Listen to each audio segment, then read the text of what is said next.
What's going on in America today? Why are we over our heads in debt?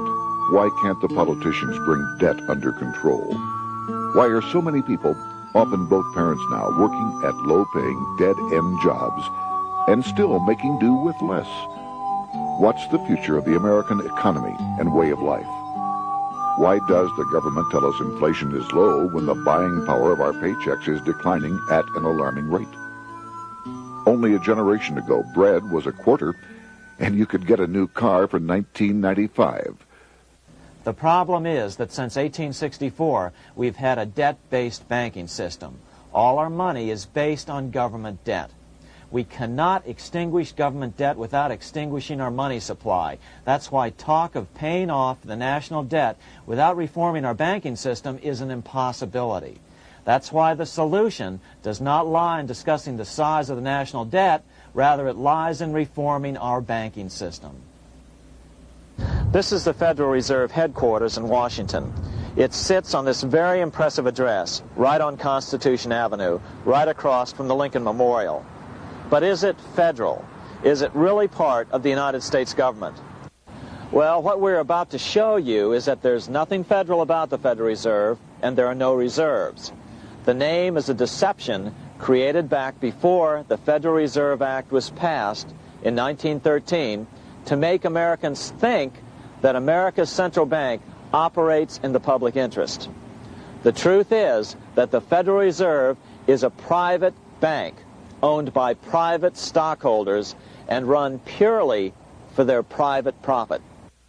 That's exactly correct. The Fed is a privately owned for-profit corporation which, again, has no reserves, at least no reserves available to back up the Federal Reserve notes, which is our common currency.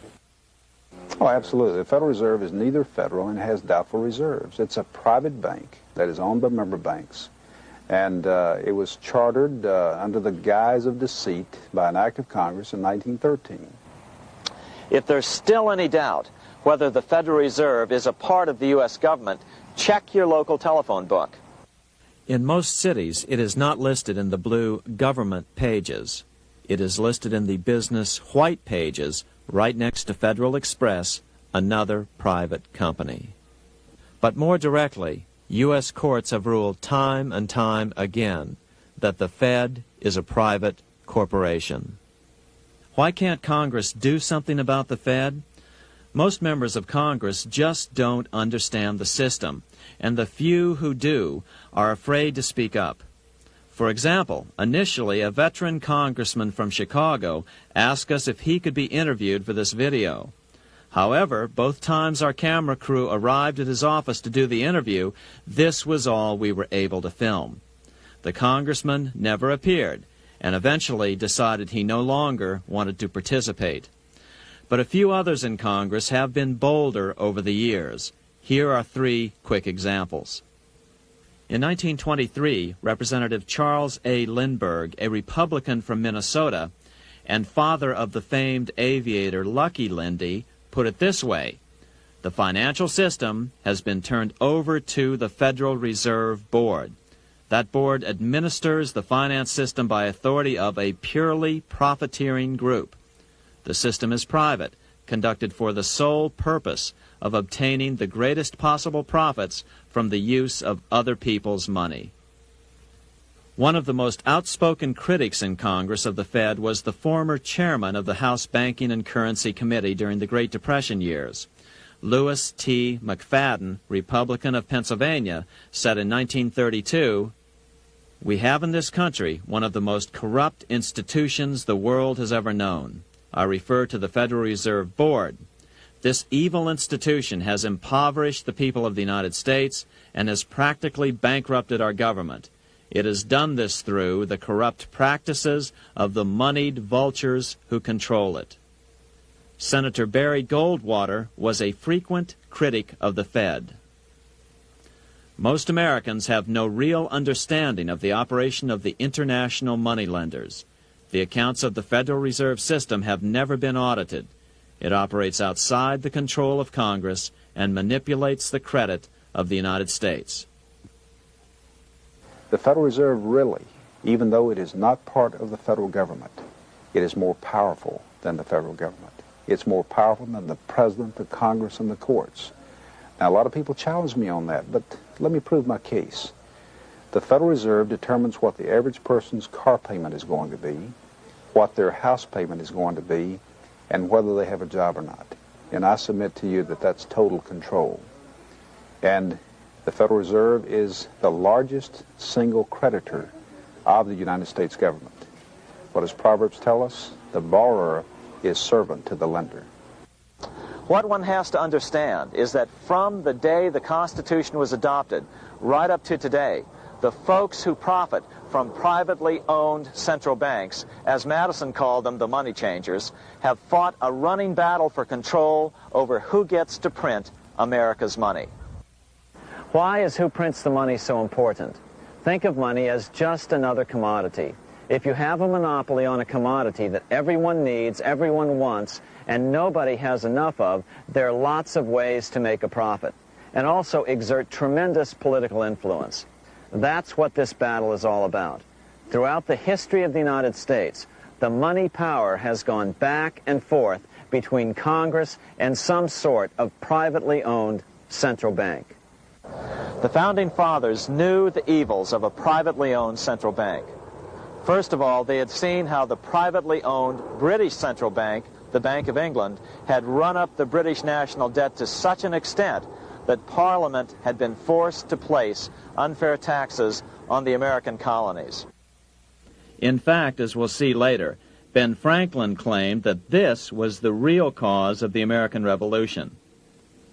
Most of the Founding Fathers realized the potential dangers of banking and feared bankers' accumulation of wealth and power. Jefferson put it this way: I sincerely believe that banking institutions are more dangerous to our liberties than standing armies. The issuing power should be taken from the banks and restored to the people to whom it properly belongs. That succinct statement of Jefferson is, in fact, the solution to all our economic problems today. It bears repeating. The issuing power should be taken from the banks and restored to the people to whom it properly belongs. James Madison, the main author of the Constitution, agreed. Interestingly, he called those behind the central bank scheme money changers. Madison strongly criticized their actions. History records that the money changers have used every form of abuse, intrigue, deceit, and violent means possible to maintain their control over governments by controlling money and its issuance. The battle over who gets to issue our money has been the pivotal issue throughout the history of the United States. Wars are fought over it, depressions are caused to acquire it. Yet after World War I, this battle was rarely mentioned in newspapers or history books. Why? By World War I, the money changers, with their dominant wealth, had seized control of most of the nation's press. Throughout U.S. history, this battle over who gets the power to issue our money has raged. In fact, it's changed hands back and forth 8 times since 1764, yet this fact has virtually vanished from public view for over 3 generations behind a smokescreen emitted by Fed cheerleaders in the media. Until we stop talking about deficits and government spending and start talking about who controls how much money we have, it's all just a big shell game, a complete and utter deception.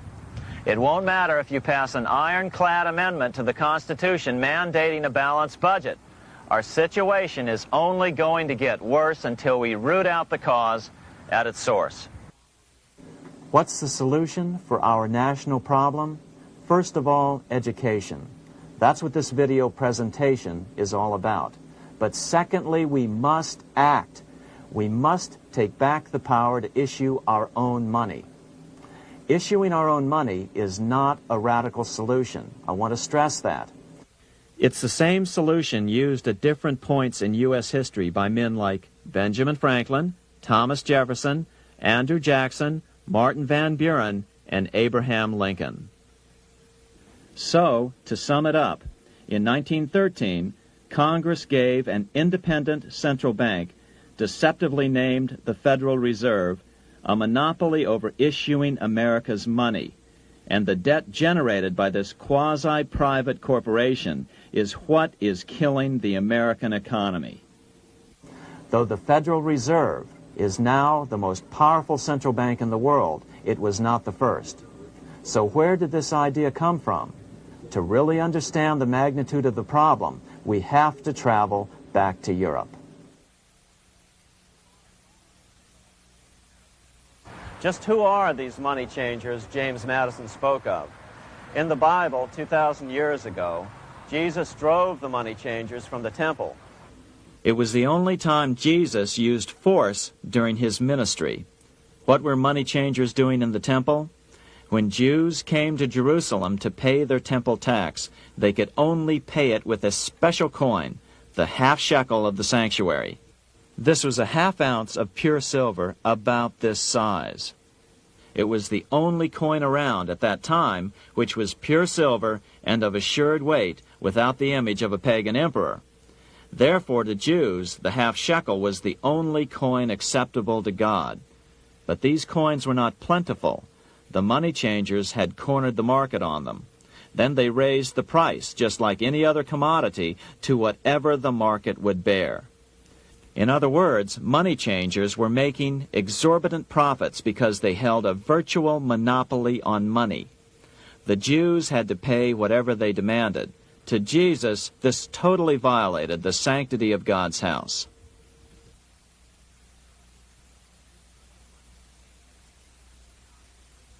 But the money-changing scam did not originate in Jesus' day. 200 years before Christ, Rome was having trouble with money changers. 2 early Roman emperors had tried to diminish the power of the money changers by reforming usury laws and limiting land ownership to 500 acres. They were both assassinated. In 48 BC, Julius Caesar took back the power to coin money from the money changers and minted coins for the benefit of all.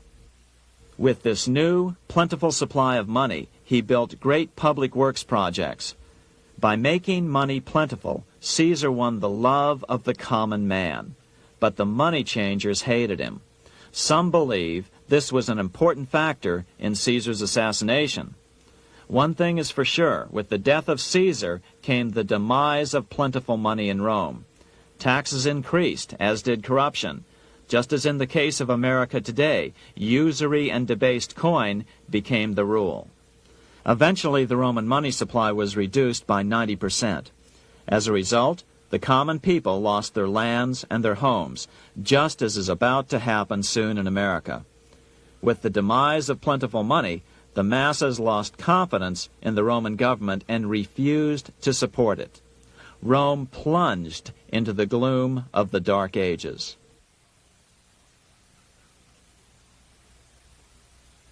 A 1,000 years after the death of Christ, money changers, those who loan out and manipulate the quantity of money, were active in medieval England.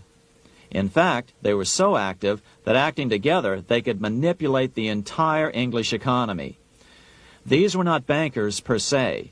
The money changers generally were the goldsmiths. They were the first bankers because they started keeping other people's gold for safekeeping in their vaults. The first paper money was merely a receipt for gold left at the goldsmith. Paper money caught on because it was more convenient than carrying around a lot of heavy gold and silver coins. Eventually, goldsmiths noticed that only a small fraction of the depositors ever came in and demanded their gold at any one time. Goldsmiths started cheating on the system. They discovered that they could print more money than they had gold, and usually no one would be the wiser. Then they could loan out this extra money and collect interest on it. This was the birth of fractional reserve banking. That is, loaning out many times more money than you have assets on deposit. So, if $1,000 in gold were deposited with them, they could loan out about $10,000 in paper money and draw interest payments on it, and no one would ever discover the deception. By this means, goldsmiths gradually accumulated more and more wealth and used this wealth to accumulate more and more gold. Today, this practice of loaning out more money than there are reserves is known as fractional reserve banking. Every bank in the United States is allowed to loan out at least 10 times more money than they actually have. That's why they get rich on charging, let's say, 8% interest. It's not really 8% per year, which is their income. It's 80%. That's why bank buildings are always the largest in town. But does that mean that all interest or all banking should be illegal? Hardly. In the Middle Ages, canon law, the law of the Catholic Church, forbade charging interest on loans. This concept followed the teachings of Aristotle and St. Thomas Aquinas. They taught that the purpose of money was to serve the members of society, to facilitate the exchange of goods needed to lead a virtuous life. Interest, in their belief, hindered this purpose by putting an unnecessary burden on the use of money. In other words, interest was contrary to reason and justice. Reflecting church law in the Middle Ages, Europe forbade charging interest on loans and made it a crime called usury. As commerce grew, and therefore opportunities for investment arose in the late Middle Ages, it came to be recognized that to loan money had a cost for the lender, both in risk and in lost opportunity. So some charges were allowed, but not interest per se.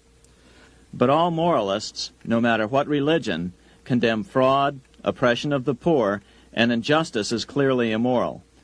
As we will see, fractional reserve lending is rooted in a fraud, results in widespread poverty, and reduces the value of everyone else's money. The ancient goldsmiths discovered that extra profits could be made by rowing the economy between easy money and tight money. When they made money easier to borrow, then the amount of money in circulation expanded. Money was plentiful. People took out more loans to expand their businesses. But then the money changers would tighten the money supply. They would make loans more difficult to get. What would happen? Just what happens today. A certain percentage of people could not repay their previous loans and could not take out new loans to repay the old ones. Therefore, they went bankrupt and had to sell their assets to the goldsmiths for pennies on the dollar. The same thing is still going on today. Only today, we call this rowing of the economy up and down the business cycle. Like Julius Caesar, King Henry I of England finally resolved to take the money power away from the goldsmiths about 1100 A.D. Henry could have used anything as money, seashells, feathers, or even yak dung, as is often done in remote Tibetan provinces. But he invented one of the most unusual money systems in history. It was called the tally stick system. Here I have one of the few surviving examples of this form of British money, which lasted 726 years until 1826, a tally stick. The tally system was adopted to avoid the monetary manipulation of the goldsmiths. Tally sticks were money fabricated out of sticks of polished wood. Notches were cut along one edge of the stick to indicate the denominations. Then the stick was split lengthwise through the notches so that both pieces still had a record of the notches. The king kept one half to protect against counterfeiting. Then he would spend the other half into the economy and they would circulate as money. This particular tally stick is huge. It represented 25,000 pounds. One of the original stockholders in the Bank of England purchased his original shares with this stick. In other words, he bought shares in the world's richest and most powerful corporation with a stick of wood. It's ironic that after its formation in 1694, the Bank of England attacked the tally stick system because it was money outside the power of the money changers, just as King Henry had wanted it to be. Why do people accept sticks of wood for money? That's a great question. Throughout history, people traded anything they thought had value and used as money. You see, the secret is that money is only what people agree on to use as money. What's our paper money today? It's really just paper. But here's the trick. King Henry ordered that tally sticks had to be used to pay the king's taxes. This built-in demand for tally sticks immediately made them circulate and be accepted as money. And they worked well. In fact, no other form of money has worked so well for so long as tally sticks. Keep in mind, the British Empire was built under the tally stick system. The tally stick system succeeded despite the fact that the money changers constantly attacked it by offering the metal coin system as competition. In other words, metal coins never went completely out of circulation, but tally sticks hung on because they were good for the payment of taxes. Finally, in the 1500s, King Henry VIII relaxed the laws concerning usury, and the money changers wasted no time reasserting themselves. They quickly made their gold and silver money plentiful for a few decades. But when Queen Mary took the throne and tightened the usury laws again, the money changers renewed the hoarding of gold and silver coins, forcing the economy to plummet. When Queen Mary's sister, Queen Elizabeth I, took the throne, she was determined to regain control over English money. Her solution was to issue gold and silver coins from the public treasury and take the control over the money supply away from the money changers. Although control over money was not the only cause of the English Revolution in 1642, religious differences fueled the conflict. Monetary policy played a major role. Financed by the money changers, Oliver Cromwell finally overthrew King Charles, purged the Parliament, and put the king to death. The money changers were immediately allowed to consolidate their financial power. The result was that for the next 50 years, the money changers plunged Great Britain into a series of costly wars. They took over a square mile of property in the center of London, known as the City of London. This area today is still known as one of the 3 predominant financial centers of the world. Conflicts with the Stuart kings led the money changers in England to combine with those in the Netherlands to finance the invasion of William of Orange, who overthrew the Stuarts in 1688 and took the English throne.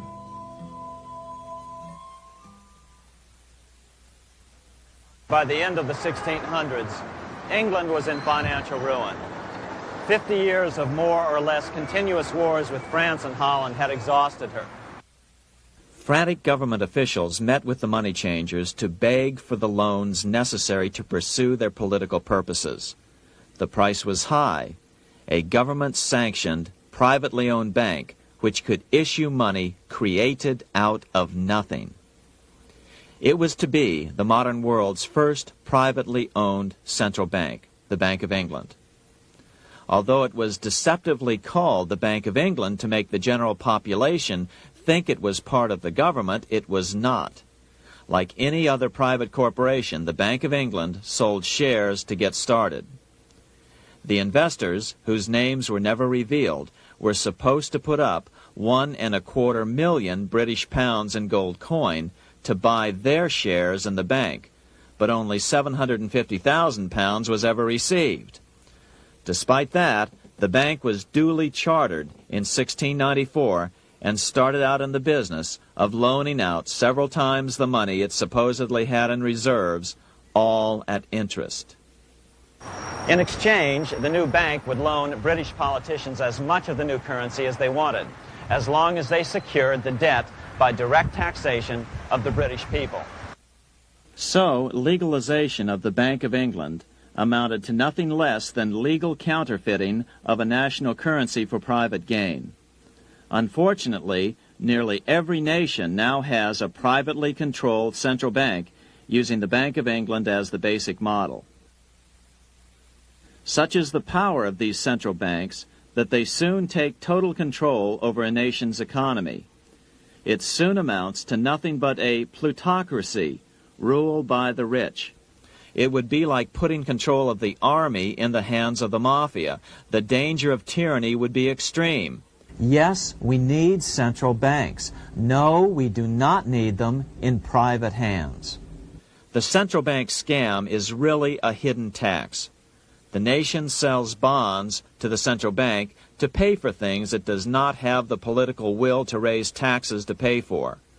But the bonds are purchased with money the central bank creates out of nothing.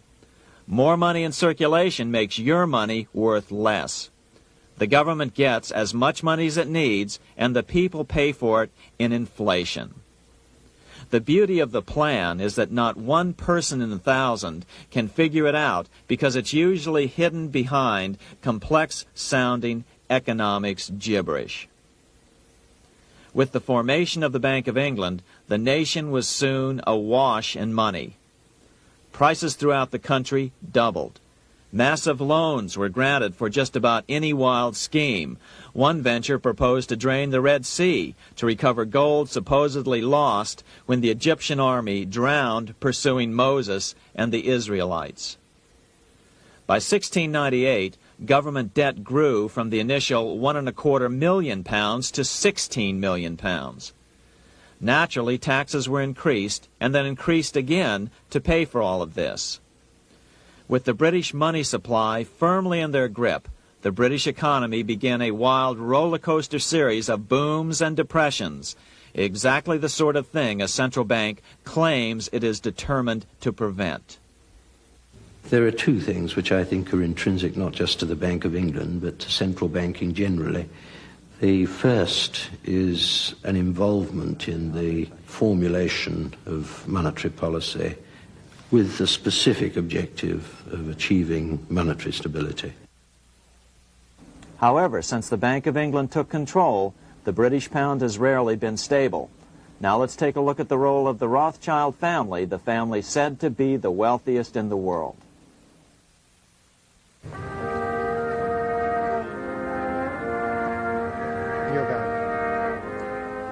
This is Frankfurt, Germany.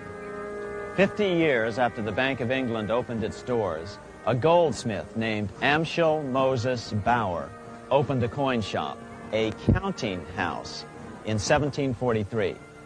And over the door he placed a sign depicting a Roman eagle on a red shield. The shop became known as the Red Shield Firm, or in German, Rothschild. When his son, Amschel Meyer Bauer, inherited the business, he decided to change his name to Rothschild.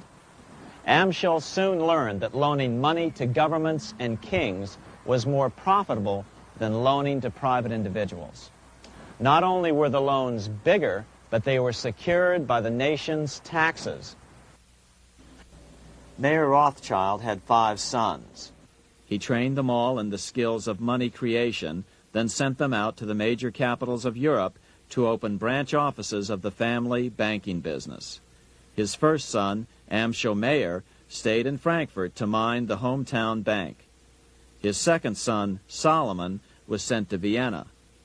His third son, Nathan, was clearly the most clever. He was sent to London at age 21 in 1798, 100 years after the founding of the Bank of England. His fourth son, Karl, went to Naples, and his fifth son, Jacob, went to Paris. In 1785, Mayer Amschel moved his entire family to this larger house, a 5-story dwelling he shared with the Schiff family. This house was known as the Green Shield. The Rothschilds and the Schiffs would play a central role in the rest of European financial history and in that of the United States. The Rothschilds broke into dealings with European royalty here at Wilhelmshof, the palace of the wealthiest man in Germany, in fact, the wealthiest monarch in all Europe, Prince William of Hesse-Kassel. At first, the Rothschilds were only helping William speculate in precious coins. But when Napoleon chased Prince William into exile, he sent £550,000, a gigantic sum at that time, to Nathan Rothschild in London with instructions for him to buy consols, British government bonds, also called government stock. But Rothschild used the money for his own purposes. With Napoleon on the loose, the opportunities of wartime investments were nearly limitless. William returned here sometime prior to the Battle of Waterloo in 1815. He summoned Rothschild and demanded his money back. The Rothschilds returned William's money with the interest the British consuls would have paid him had the investment actually been made. But the Rothschilds kept all the past profits they had made using William's money. Nathan Rothschild later bragged that in the 17 years he'd been in England, he'd increased his original £20,000 stake given to him by his father by 2,500 times. By cooperating within the family, the Rothschilds soon grew unbelievably wealthy. By the mid-1800s, they dominated all European banking and were certainly the wealthiest family in the world. They financed Cecil Rhodes, making it possible for him to establish a monopoly over the diamond and gold fields of South Africa. In America, they financed the Harrimans and railroads, the Vanderbilts and railroads and the press, and Carnegie in the steel industry, among many others. In fact, during World War I, J.P. Morgan was thought to be the richest man in America. But after his death, it was discovered that he was actually only a lieutenant of the Rothschilds. Once Morgan's will was made public, it was discovered that he owned only 19% of J.P. Morgan companies. By 1850, James Rothschild, the heir of the French branch of the family, was said to be worth 600 million French francs, 150 million more than all the other bankers in France put together. He built this mansion called Ferrier, just east of Paris. Wilhelm I, on seeing it, exclaimed, "Kings couldn't afford this. It could only belong to a Rothschild." Another 19th century French commentator put it this way: "There is but one power in Europe, and that is Rothschild." There is no evidence that their predominant standing in European or world finance has changed. Now let's take a look at the results the Bank of England had produced on the British economy and how that later was the root cause of the American Revolution.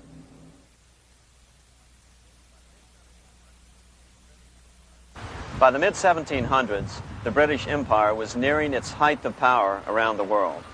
But Britain had fought 4 costly wars in Europe since the creation of their privately owned central bank, the Bank of England.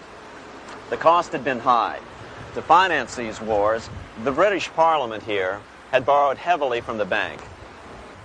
By the mid-1700s, the government's debt here in Britain was £140 million, a staggering sum for those days.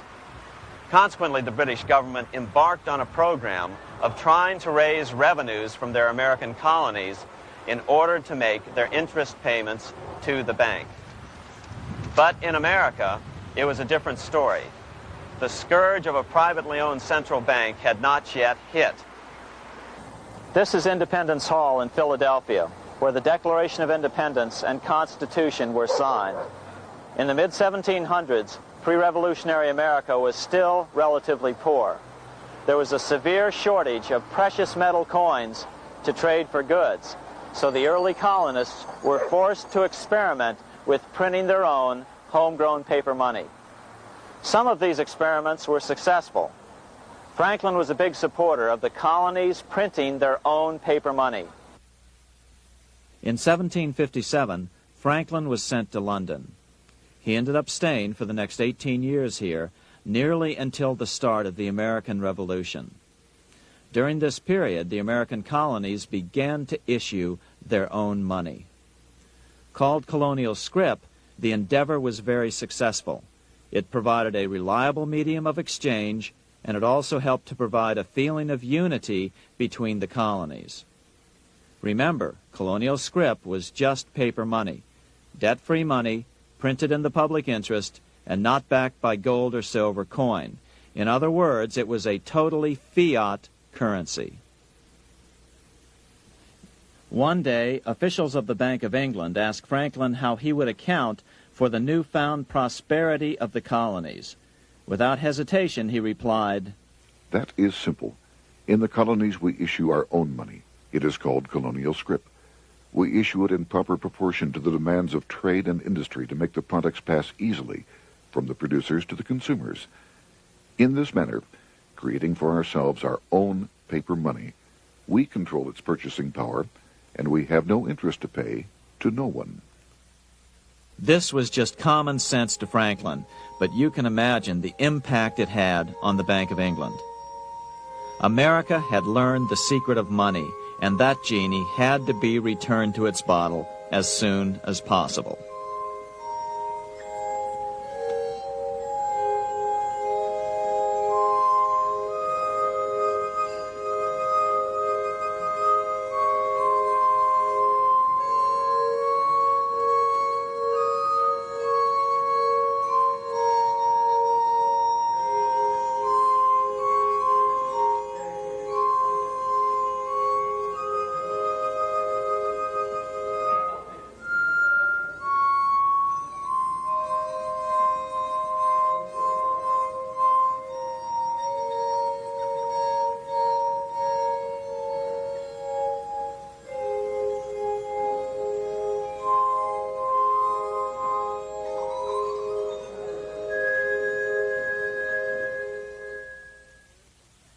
As a result, Parliament hurriedly passed the Currency Act of 1764.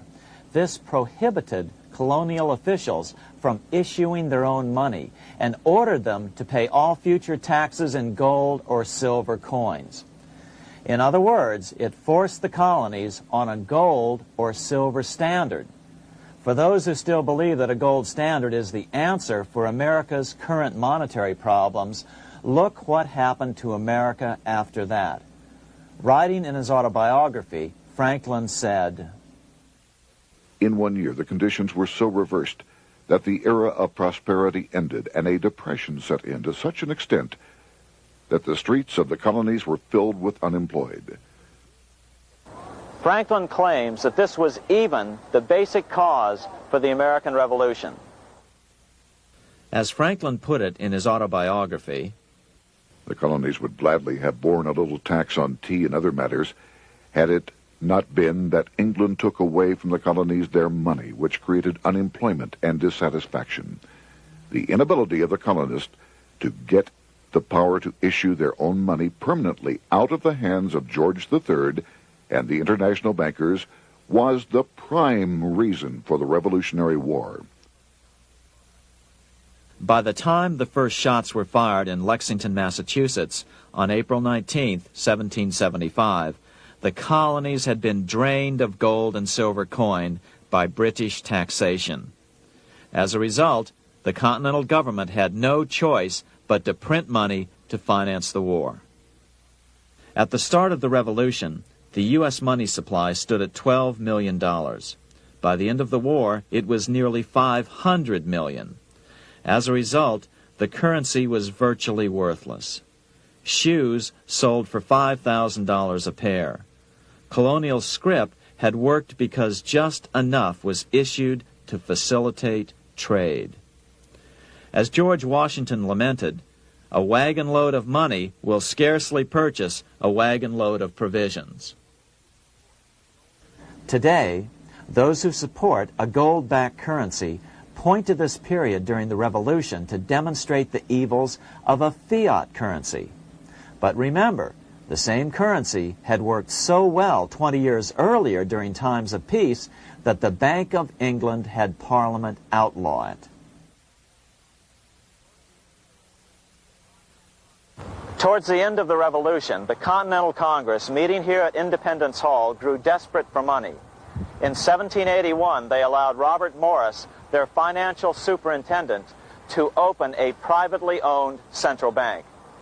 Incidentally, Morris was a wealthy man who had grown wealthier during the Revolution by trading in war materials.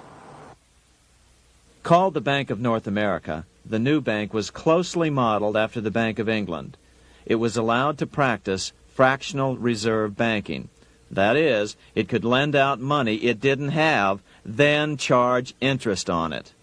If you or I were to do that, we would be charged with fraud, a felony. The bank's charter called for private investors to put up $400,000 worth of initial capital. But when Morris was unable to raise the money, he brazenly used his political influence to have gold deposited in the bank, which had been loaned to America by France. He then loaned this money to himself and his friends to reinvest in shares of the bank. And, like the Bank of England, the bank was given a monopoly over the national currency. Soon the dangers became clear. The value of American currency continued to plummet. So, 4 years later, in 1785, the bank's charter was not renewed. The leader of the effort to kill the bank, William Findley of Pennsylvania, explained the problem this way, quote, "This institution, having no principle but that of avarice, will never be varied in its object, to engross all the wealth, power, and influence of the state." The men behind the Bank of North America, Alexander Hamilton, Robert Morris, and the bank's president, Thomas Whiling, did not give up. Only 6 years later, Hamilton, then Secretary of the Treasury, and his mentor, Morris, rammed a new privately owned central bank through the new Congress. Called the first bank of the United States, Thomas Whiling again served as the bank's president. The players were the same, only the name of the bank was changed.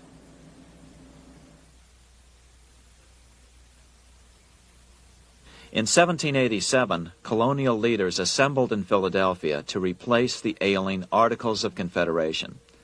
As we saw earlier, both Thomas Jefferson and James Madison were unalterably opposed to a privately owned central bank. They had seen the problems caused by the Bank of England. They wanted nothing of it. As Jefferson later put it, "If the American people ever allow private banks to control the issue of their currency, first by inflation, then by deflation, the banks and the corporations which grow up around them will deprive the people of all property until their children wake up homeless on the continent their fathers conquered." during the debate over the future monetary system, another one of the founding fathers, Gouverneur Morris, castigated the motivations of the owners of the Bank of North America. Gouverneur Morris headed the committee that wrote the final draft of the Constitution. Morris knew the motivations of the bank well. Along with his old boss, Robert Morris, Gouverneur Morris and Alexander Hamilton were the ones who had presented the original plan for the Bank of North America to the Continental Congress in the last year of the Revolution. In a letter he wrote to James Madison on July 2nd, 1787, Gouverneur Morris revealed what was really going on. "The rich will strive to establish their dominion and enslave the rest. They always did. They always will. They will have the same effect here as elsewhere if we do not, by the power of government, keep them in their proper spheres."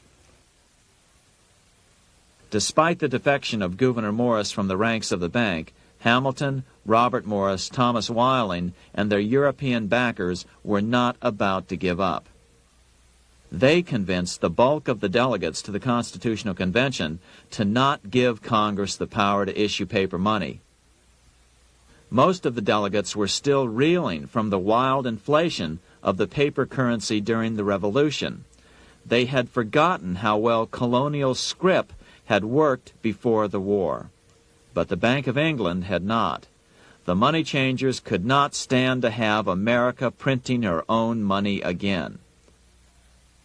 So the Constitution is silent on the matter. This grievous defect left the door wide open for the money changers, just as they had planned.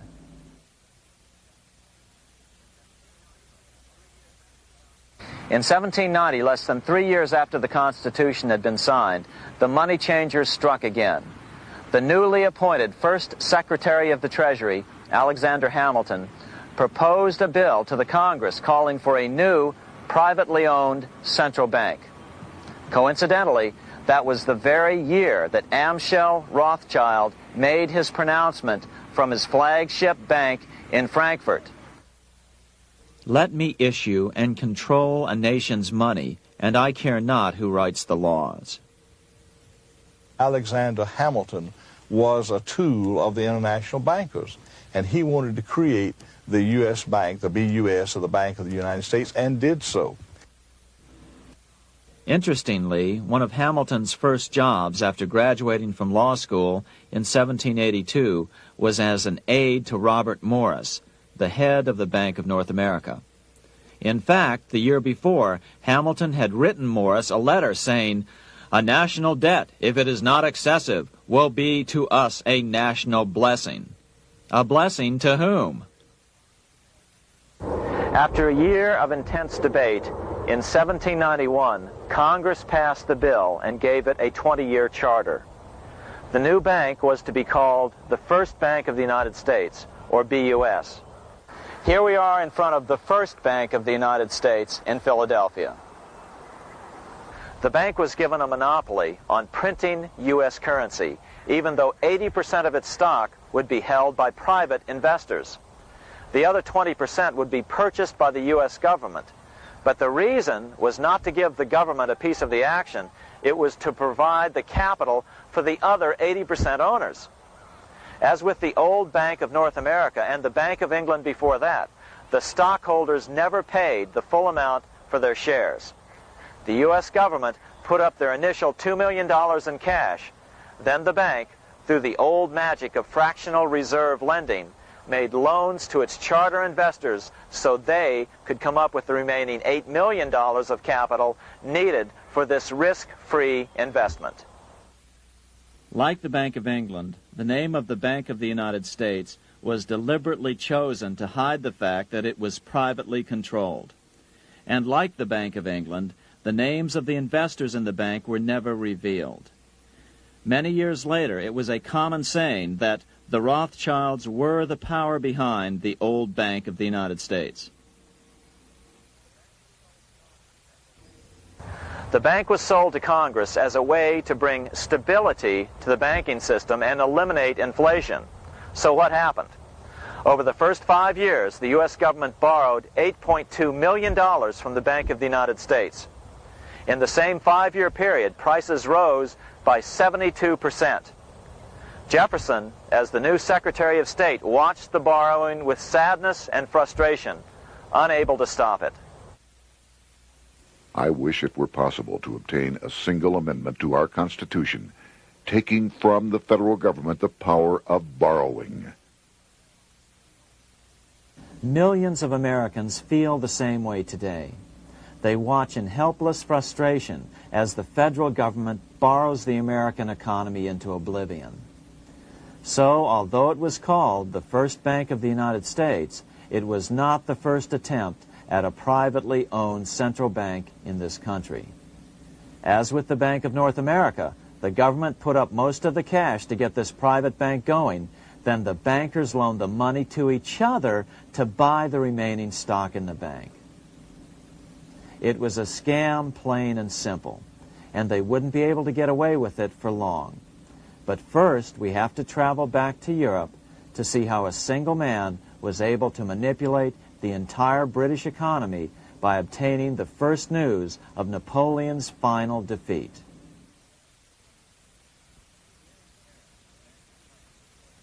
Here in Paris, the Bank of France was organized in 1800, just like the Bank of England. But Napoleon decided France had to break free of debt, and he never trusted the Bank of France. He declared that when a government is dependent upon bankers for money, the bankers, not the leaders of the government, are in control. The hand that gives is above the hand that takes. Money has no motherland. Financiers are without patriotism and without decency. Their sole object is gain. Back in America, unexpected help was about to arrive. In 1800, Thomas Jefferson narrowly defeated John Adams to become the third president of the United States. By 1803, Jefferson and Napoleon had struck a deal. The U.S. would give Napoleon $3 million in gold in exchange for a huge chunk of territory west of the Mississippi River, the Louisiana Purchase. With that $3 million, Napoleon quickly forged an army and set off across Europe, conquering everything in his path. But the Bank of England quickly rose to oppose him. They financed every nation in his path, reaping the enormous profits of war. Prussia, Austria, and finally Russia all went heavily into debt in a futile attempt to stop Napoleon. 4 years later, with the main French army in Russia, 30-year-old Nathan Rothschild, the head of the London office of the Rothschild family, personally took charge of a bold plan to smuggle a much-needed shipment of gold right through France to finance an attack by the Duke of Wellington from Spain. Nathan later bragged at a dinner party in London that it was the best business he'd ever done. Little did he know that he would do much better business in the near future. Wellington's attacks from the south and other defeats eventually forced Napoleon to abdicate, and Louis XVIII was crowned king. Napoleon was exiled to Elba, a tiny island off the coast of Italy, supposedly exiled from France forever. While Napoleon was in exile on Elba, temporarily defeated by England with the financial help of the Rothschilds, America was trying to break free of its central bank as well.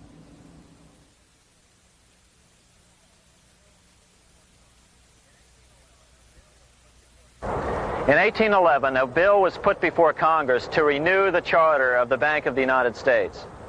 The debate grew very heated, and the legislatures of both Pennsylvania and Virginia passed resolutions asking Congress to kill the bank. The press corps of the day attacked the bank openly, calling it a great swindle, a vulture, a viper, and a cobra.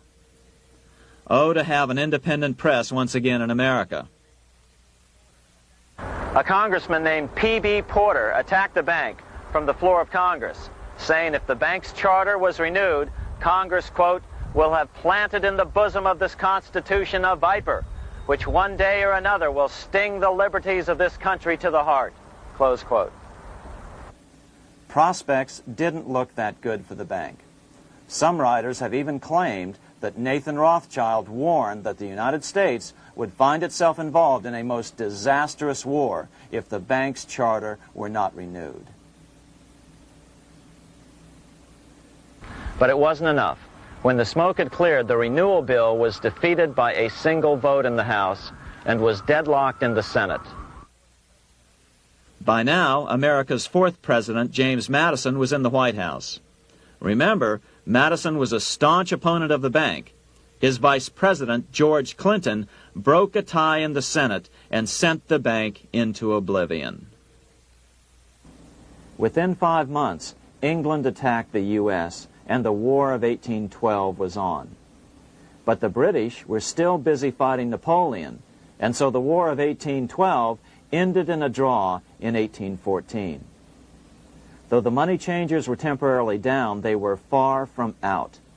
It would take them only another 2 years to bring back their bank bigger and stronger than ever.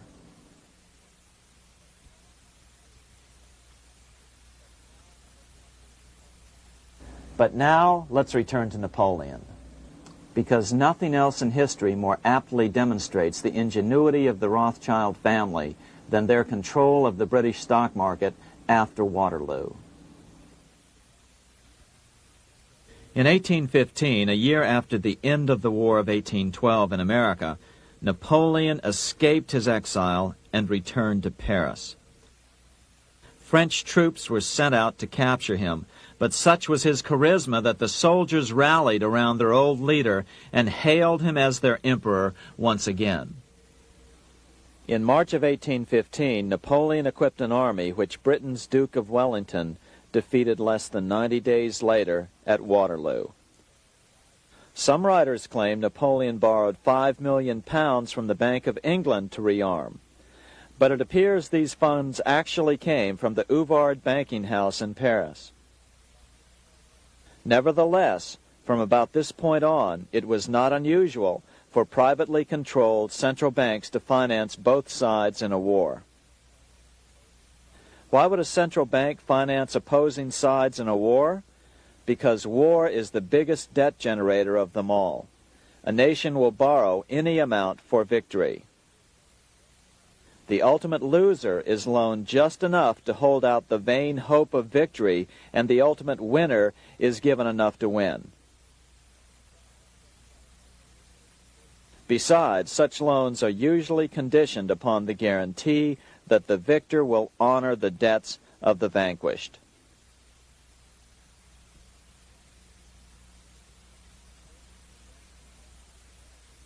This is the Waterloo battlefield about 200 miles northeast of Paris in what today is Belgium.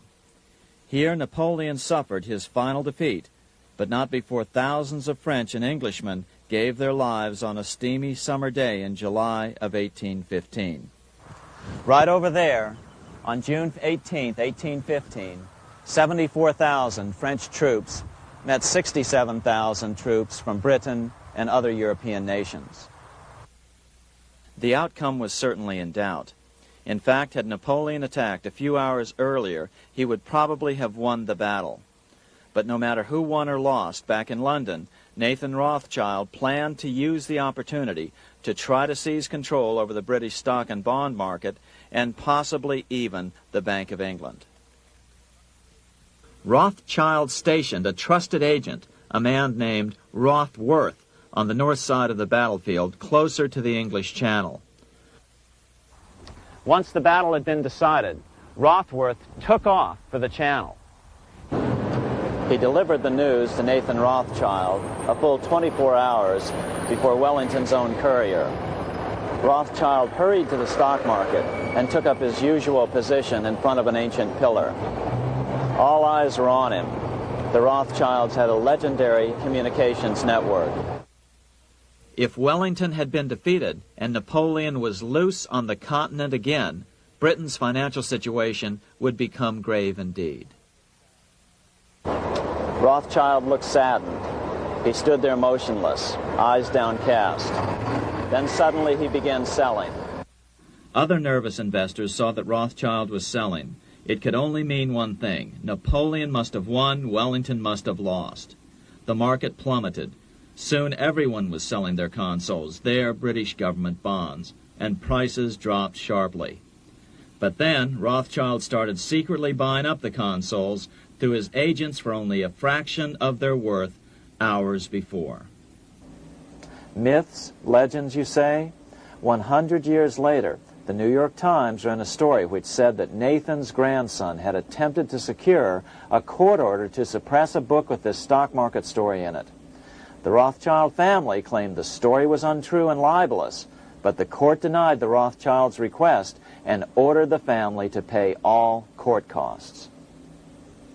What's even more interesting about this story is that some authors claim that the day after the Battle of Waterloo, in a matter of hours, Nathan Rothschild came to dominate not only the bond market, but the Bank of England as well. Whether or not the Rothschild family seized control of the Bank of England, the first privately owned central bank in a major European nation and the wealthiest, one thing is certain. By the mid-1800s, the Rothschilds were the richest family in the world, bar none. They dominated the new government bond markets and branched into other banks and industrial concerns. In fact, the rest of the 19th century was known as the Age of the Rothschilds. Despite this overwhelming wealth, the family has generally cultivated an aura of invisibility. Although the family controls scores of industrial, commercial, mining, and tourist corporations, only a handful bear the Rothschild name. By the end of the 19th century, one expert estimated that the Rothschild family controlled half the wealth of the world. Whatever the extent of their vast wealth, it is reasonable to assume that their percentage of the world's wealth has increased since then. But since the turn of the century, the Rothschilds have cultivated the notion that their power has somehow waned even as their wealth increases.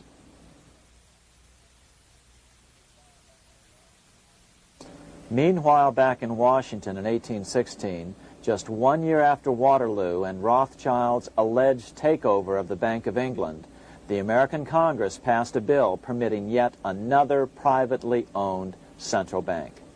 This bank was called the Second Bank of the United States. The new bank's charter was a copy of the previous bank's.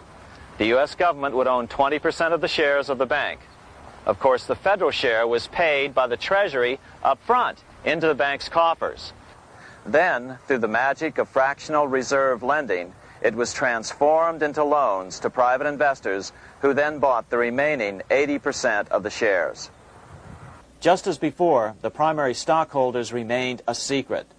But it is known that the largest block of shares, about 1/3 of the total, were sold to foreigners. As one observer put it, it is certainly no exaggeration to say that the Second Bank of the United States was rooted as deeply in Britain as it was in America. So, by 1816, some authors claim the Rothschilds had taken control over the Bank of England and backed a new privately owned central bank in America as well.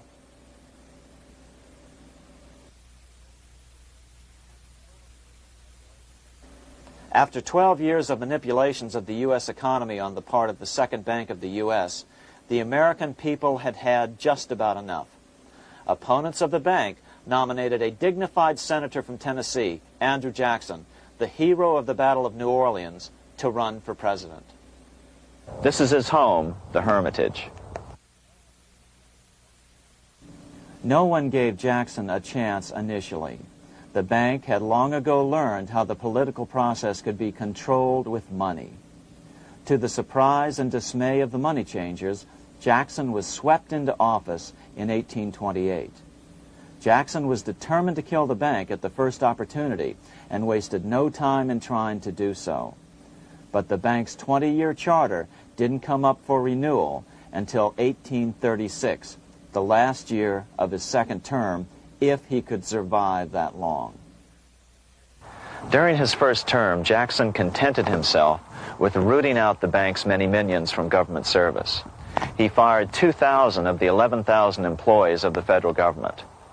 In 1832, with his re-election approaching, the bank struck an early blow, hoping Jackson would not want to stir up controversy. They asked Congress to pass a renewal bill 4 years early. Naturally, Congress complied, then sent it to the president for signing. But Jackson weighed in with both feet. Old Hickory, never a coward, vetoed the bill. His veto message is one of the great American documents. It clearly lays out the responsibility of the American government towards its citizens, rich and poor. It is not our own citizens only who are to receive the bounty of our government. More than 8 million of the stock of this bank are held by foreigners. Is there no danger to our liberty and independence in a bank that in its nature has so little to bind it to our country? Controlling our currency, receiving our public monies, and holding thousands of our citizens' independence would be more formidable and dangerous than a military power of the enemy. If government would confine itself to equal protection and, as heaven does its rains, shower its favor alike on the high and the low, the rich and the poor, it would be an unqualified blessing. In the act before me, there seems to be a wide and unnecessary departure from these just principles. Later that year, in July 1832, Congress was unable to override Jackson's veto. Now Jackson had to stand for re-election. Jackson took his argument directly to the people. For the first time in U.S. history, Jackson took his presidential campaign on the road. Before then, presidential candidates stayed at home and looked presidential. His campaign slogan was "Jackson and no bank." The The National Republican Party ran Senator Henry Clay against Jackson. Despite the fact that the bankers poured over $3 million into Clay's campaign, Jackson was reelected by a landslide in November of 1832. Despite his presidential victory, Jackson knew the battle was only beginning. "The hydra of corruption is only scotched, not dead," said the newly elected president. Jackson ordered his new Secretary of Treasury, Lewis McLean, to start removing the government's deposits from the second bank and start placing them in state banks. But McLean refused to do so. Jackson fired him and appointed William J. Duane as the new Secretary of the Treasury. Duane also refused to comply with the president's requests, and so Jackson fired him as well and then appointed Roger B. Taney to the office. Taney did withdraw government funds from the bank starting on October 1st, 1833. Jackson was jubilant. "I have it chained. I'm ready with screws to draw every tooth and then the stumps." But the bank was not yet done fighting. Its head, Nicholas Biddle, used his influence to get the Senate to reject Taney's nomination. Then, in a rare show of arrogance, Biddle threatened to cause a depression if the bank was not rechartered. This worthy president thinks that because he has scalped Indians and imprisoned judges, he is to have his way with the bank. He is mistaken. Next, in an unbelievable fit of honesty for a central banker, Biddle admitted that the bank was going to make money scarce to force Congress to restore the bank. Nothing but widespread suffering will produce any effect on Congress. Our only safety is in pursuing a steady course of firm restriction, and I have no doubt that such a course will ultimately lead to restoration of the currency and the recharter of the bank. What a stunning revelation. Here was the pure truth, revealed with shocking clarity. Biddle intended to use the money contraction power of the bank to cause a massive depression until America gave in. Unfortunately, this has happened time and time again throughout U.S. history and is about to happen again in today's world. Nicholas Biddle made good on his threat. The bank sharply contracted the money supply by calling in old loans and refusing to extend new ones. A financial panic ensued, followed by a deep depression. Naturally, Biddle blamed Jackson for the crash, saying that it was caused by the withdrawal of federal funds from the bank. Unfortunately, his plan worked well. Wages and prices sagged. Unemployment soared along with business bankruptcies. The nation quickly went into an uproar. Newspaper editors blasted Jackson in editorials. The bank threatened to withhold payments, which then could be made directly to key politicians for their support. Within only months, Congress assembled in what was called the panic session. 6 months after he had withdrawn funds from the bank, Jackson was officially censured by a resolution which passed the Senate by a vote of 26 to 20. It was the first time a president had ever been censured by Congress. Jackson lashed out at the bank. "You are a den of vipers. I intend to rout you out, and by eternal God, I will rout you out." America's fate teetered on a knife edge. If Congress could muster enough votes to override Jackson's veto, the bank would be granted another 20-year monopoly or more over America's money, time enough to consolidate its already great power. Then a miracle occurred. The governor of Pennsylvania came out supporting President Jackson and strongly criticized the bank. On top of that, Biddle had been caught boasting in public about the bank's plan to crash the economy.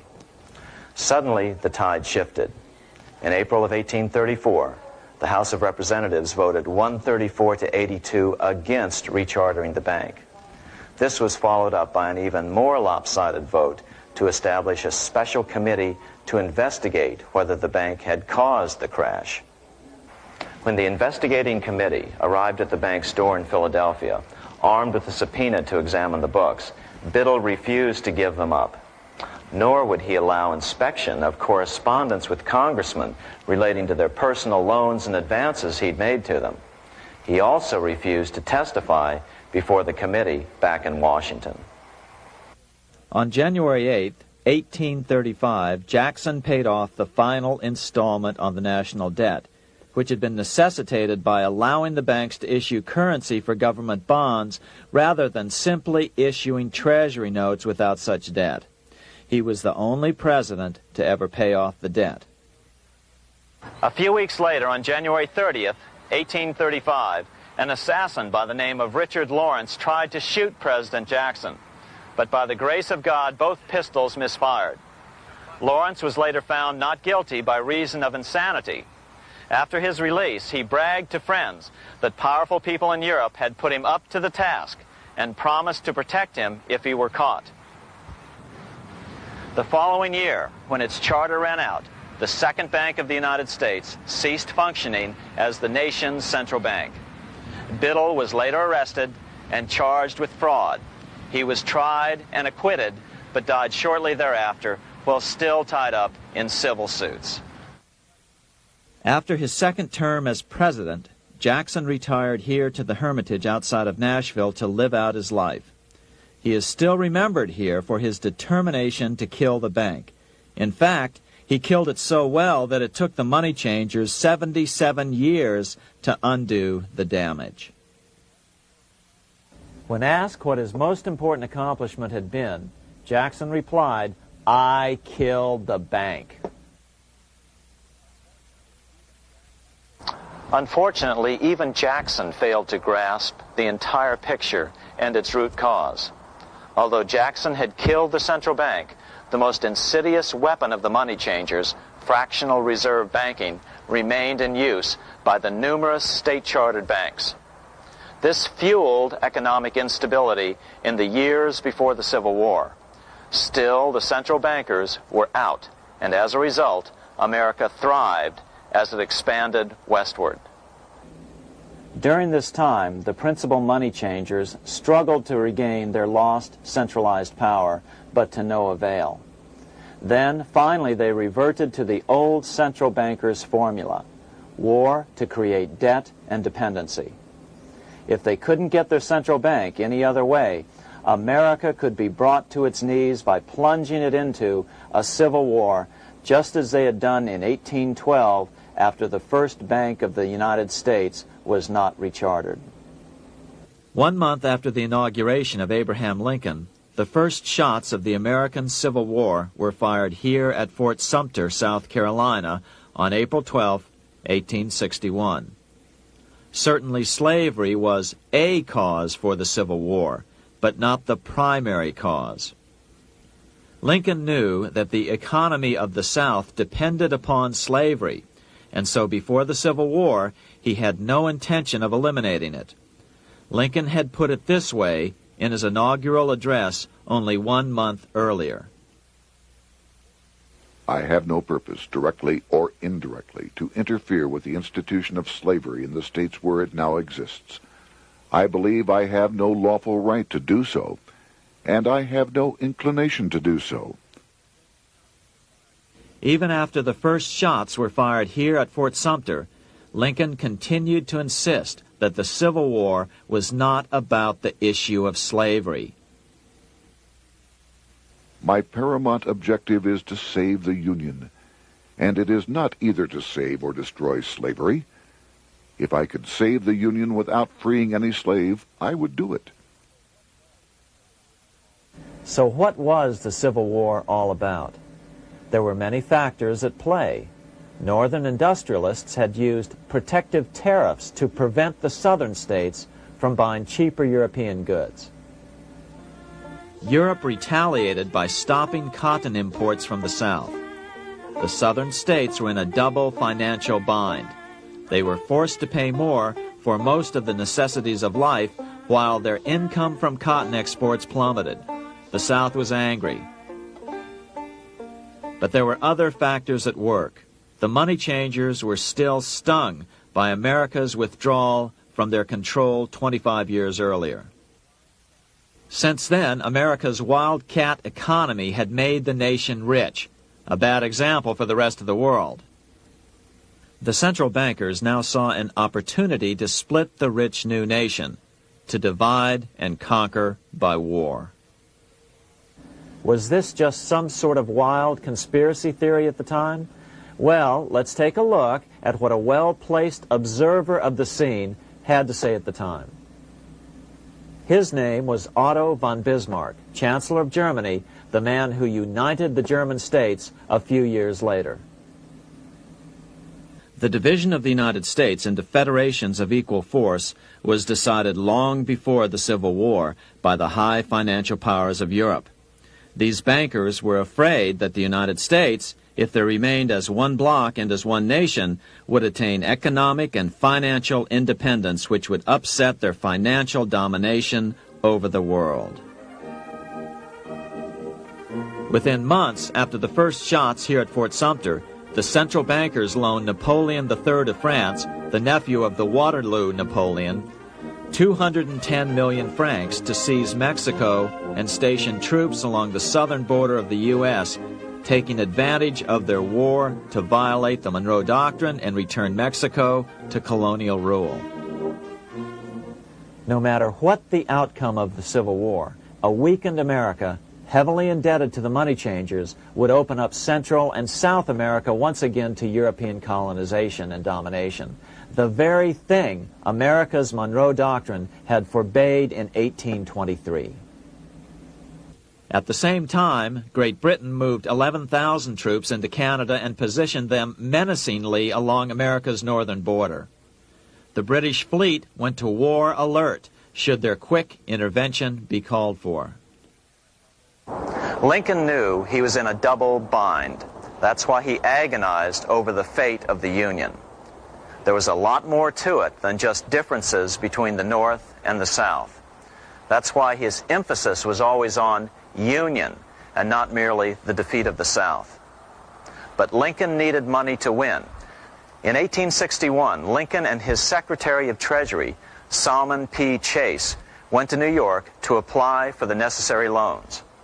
The money changers, anxious to see the Union fail, offered loans at 24 to 36% interest. Lincoln said thanks, but no thanks, and returned to Washington.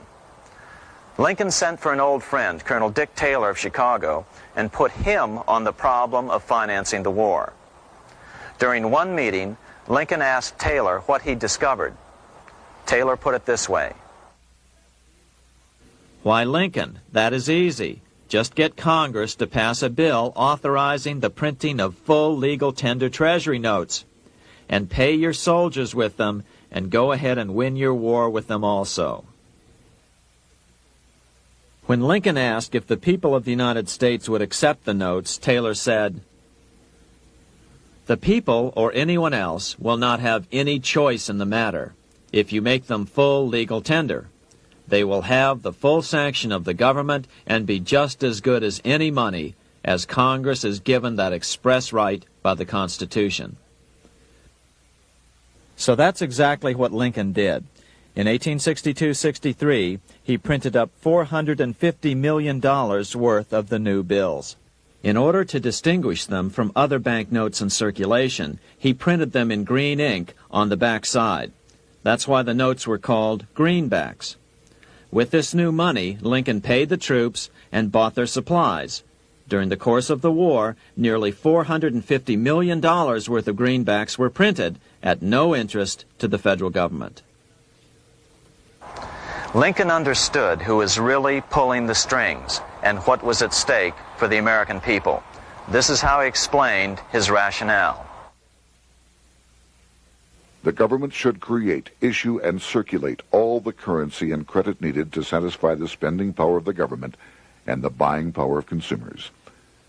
The privilege of creating and issuing money is not only the supreme prerogative of government, but it is the government's greatest creative opportunity. By the adoption of these principles, the taxpayers will be saved immense sums of interest. Money will cease to be master and become the servant of humanity.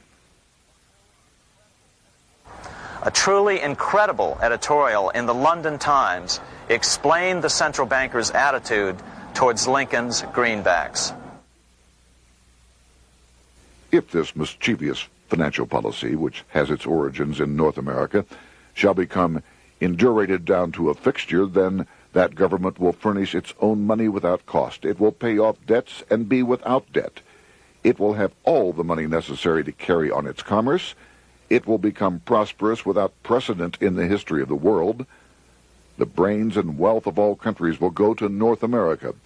That country must be destroyed, or it will destroy every monarchy on the globe. The scheme was effective, so effective that the next year, 1863, with Federal and Confederate troops beginning to mass for the decisive battle of the Civil War, and the Treasury in need of further congressional authority to issue more greenbacks, Lincoln allowed the bankers to push through the National Bank Act. These new national banks would operate under a virtual tax-free status and collectively had the exclusive monopoly power to create the new form of money, banknotes. Though greenbacks continued to circulate, their numbers were not increased. But most importantly, from this point on, the entire U.S. money supply would be created out of debt by bankers buying U.S. government bonds and issuing them for reserves for banknotes. As historian John Kenneth Galbraith explained it, in numerous years following the war, the federal government ran a heavy surplus. It could not, however, pay off its debt, retire its securities, because to do so meant there would be no bonds to back the national banknotes. To pay off the debt was to destroy the money supply. Later in 1863, Lincoln got some unexpected help from Tsar Alexander II of Russia. The Tsar, like Bismarck in Germany, knew what the international money changers were up to and had steadfastly refused to let them set up a central bank in Russia. If America survived and was able to remain out of their clutches, the Tsar's position would remain secure. If the bankers were successful at dividing America and giving the pieces back to Great Britain and France, both nations under control of their central banks, eventually they would threaten Russia again. So the Tsar gave orders that if either England or France actively intervened and gave aid to the South, Russia would consider such action as a declaration of war. He did the same with part of his Pacific Fleet and sent them to port in San Francisco. Lincoln was reelected the next year, 1864. Had he lived, he would surely have killed the national bank's money monopoly extracted from him during the war. On November 21, 1864, he wrote a friend the following: The money power preys upon the nation in times of peace and conspires against it in times of adversity. It is more despotic than monarchy, more insolent than autocracy, more selfish than bureaucracy. Shortly before Lincoln was murdered, his former Secretary of Treasury, Salmon P. Chase, bemoaned his role in helping secure the passage of the National Banking Act only 1 year earlier. My agency in promoting the passage of the National Banking Act was the greatest financial mistake in my life. It has built up a monopoly which affects every interest in the country. On April 14, 1865, 41 days after his second inauguration and just 5 days after Lee surrendered to Grant at Appomattox, Lincoln was shot by John Wilkes Booth at Ford's Theater. Bismarck, Chancellor of Germany, lamented the death of Abraham Lincoln. The death of Lincoln was a disaster for Christendom. There was no man in the United States great enough to wear his boots. I fear that foreign bankers, with their craftiness and tortuous tricks, will entirely corrupt the exuberant riches of America and use it systematically to corrupt modern civilization. They will not hesitate to plunge the whole of Christendom into wars and chaos in order that the earth should become their inheritance. Bismarck well understood the money changers' plan. Allegations that international bankers were responsible for Lincoln's assassination surfaced in Canada 70 years later in 1934. Gerald G. McGeer, a popular and well-respected Canadian attorney, revealed this stunning charge in a 5-hour speech before the Canadian House of Commons, blasting Canada's debt-based money system. Remember, it was 1934, the height of the Great Depression, which was ravaging Canada as well. McGeer had obtained evidence deleted from the public record, provided to him by Secret Service agents at the trial of John Wilkes Booth, after Booth's death. McGeer said it showed that Booth was a mercenary working for the international bankers. According to an article in the Vancouver Sun of May 2nd, 1934, Abraham Lincoln, the martyred emancipator of the slaves, was assassinated through the machinations of a group representative of the international bankers who feared the United States president's national credit ambitions. There was only one group in the world at that time who had any reason to desire the death of Lincoln. They were the men opposed to his national currency program and who had fought him throughout the whole Civil War on his policy of greenback currency. Interestingly, McGeer claimed that Lincoln was assassinated not only because international bankers wanted to reestablish a central bank in America, but because they also wanted to base America's currency on gold. Gold they controlled. In other words, put America on a gold standard. Lincoln had done just the opposite by issuing U.S. notes, greenbacks, which were based purely on the good faith and credit of the United States. The article quoted McGeer as saying, "They were the men interested in the establishment of the gold standard and the right of the bankers to manage the currency and credit of every nation in the world. With Lincoln out of the way, they were able to proceed with that plan and did proceed with it in the United States. Within 8 years after Lincoln's assassination, silver was demonetized and the gold standard money system set up in the United States." Not since Lincoln has the U.S. issued debt-free United States notes. These red-sealed bills, which were issued in 1963, were not a new issue from President Kennedy, but merely the old greenbacks reissued year after year. In another act of folly and ignorance, the 1994 Regal Act actually authorized the replacement of Lincoln's greenbacks with debt-based notes. In other words, greenbacks were in circulation in the United States until 1994. Why was silver bad for the bankers and gold good? Simple. Because silver was plentiful in the United States. It was very hard to control. Gold was, and always has been, scarce. Throughout history, it has been relatively easy to monopolize gold, but silver has historically been 15 times more plentiful. With Lincoln out of the way, the money changers' next objective was to gain complete control over America's money. This was no easy task. With the opening of the American West, silver had been discovered in huge quantities. On top of that, Lincoln's greenbacks were generally popular. Despite the European central bankers' deliberate attacks on greenbacks, they continued to circulate in the United States, in fact, until a few years ago. According to historian W. Cleon Skousen, right after the Civil War, there was considerable talk about reviving Lincoln's brief experiment with the constitutional monetary system. Had not the European Money Trust intervened, it would have no doubt become an established institution. It is clear that the concept of America printing her own debt-free money sent shockwaves throughout the European central banking elite. They watched with horror as Americans clamored for more greenbacks. They may have killed Lincoln, but support for his monetary ideas grew. On April 12, 1866, nearly 1 year to the day of Lincoln's assassination, Congress went to work at the bidding of the European central banking interests. It passed the Contraction Act, authorizing the Secretary of the Treasury to begin to retire some of the greenbacks in circulation and thereby contract the money supply. Authors Theodore R. Thorin and Richard F. Warner explained the results of the money contraction in their classic book on the subject, The Truth in Money Book. The hard times which occurred after the Civil War could have been avoided if the greenback legislation had continued as President Lincoln had intended.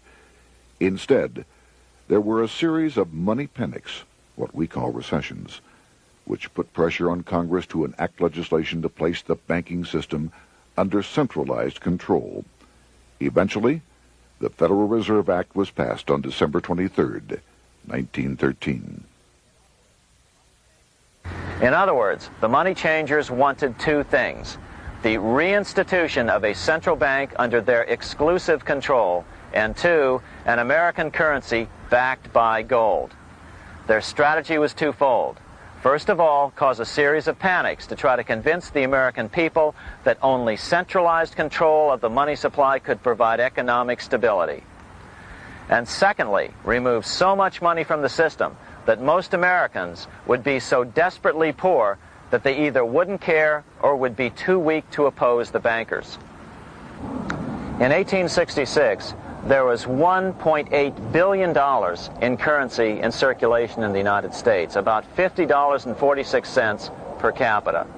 In 1867 alone, $500 million, $500 million, was removed from the U.S. money supply. 10 years later, in 1876, America's money supply was reduced to only $600 million. In other words, 2/3 of America's money had been called in by the bankers. Only $14.60 per capita remained in circulation. 10 years later, the money supply had been reduced to only $400 million, even though the population had boomed. The result was that only $6.67 per capita remained in circulation, a 760% loss in buying power over 20 years. Today, economists try to sell the idea that recessions and depressions are a natural part of something they call the business cycle. The truth is, our money supply is manipulated now just as it was before and after the Civil War. How did this happen?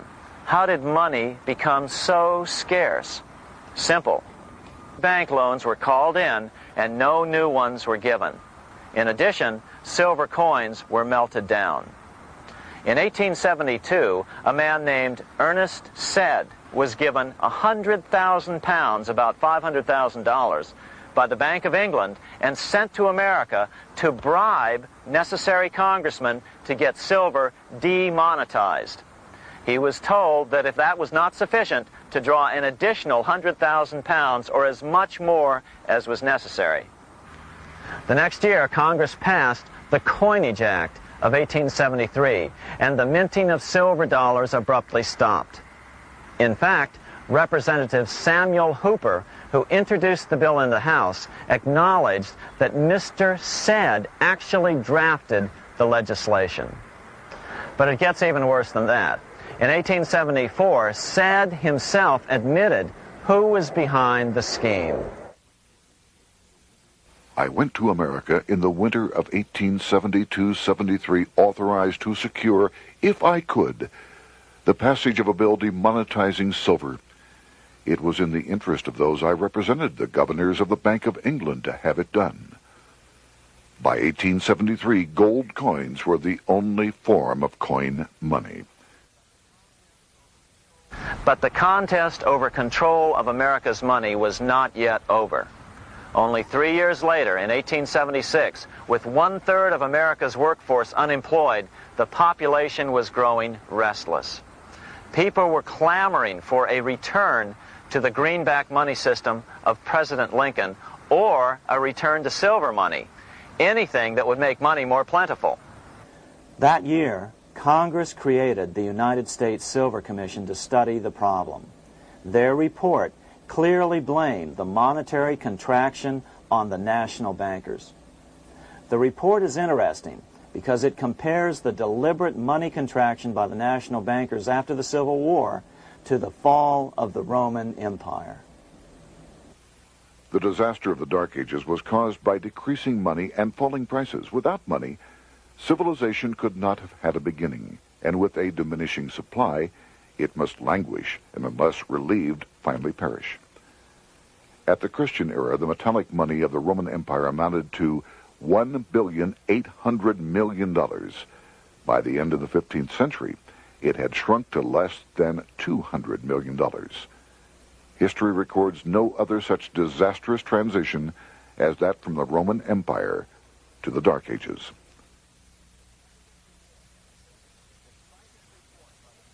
Despite this report by the Silver Commission, Congress took no action. The next year, 1877, riots broke out from Pittsburgh to Chicago. The torches of starving vandals lit up the sky. The bankers huddled to decide what to do. They decided to hang on.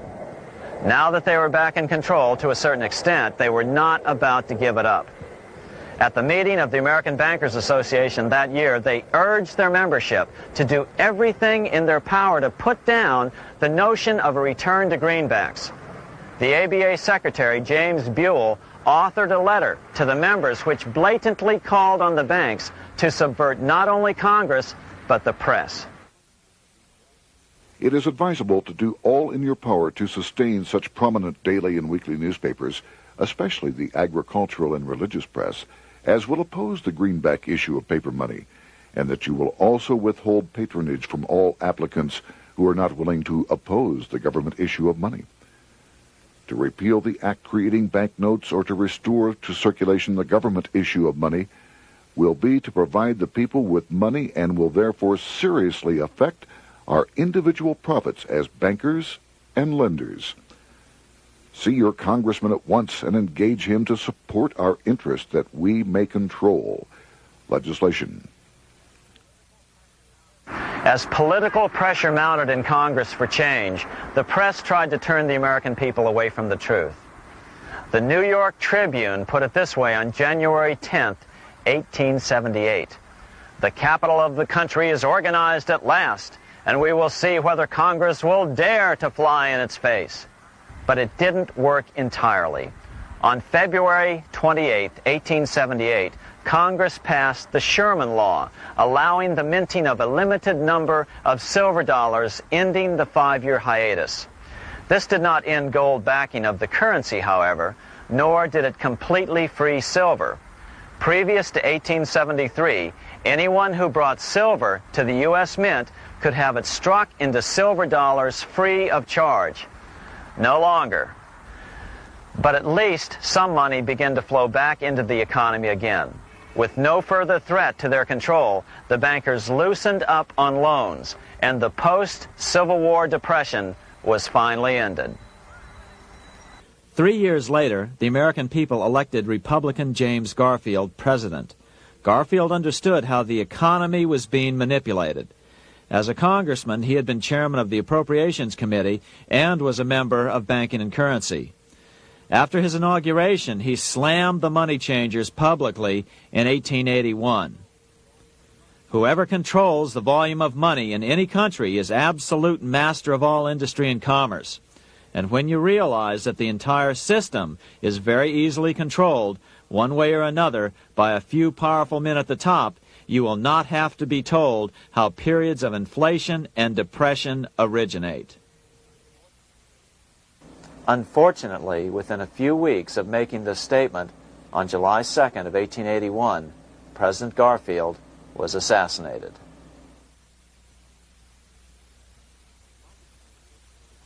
The money changers were gathering strength fast. They began a periodic fleecing of the flock, as they called it, by creating economic booms followed by further depressions so they could buy up thousands of homes and farms for pennies on the dollar.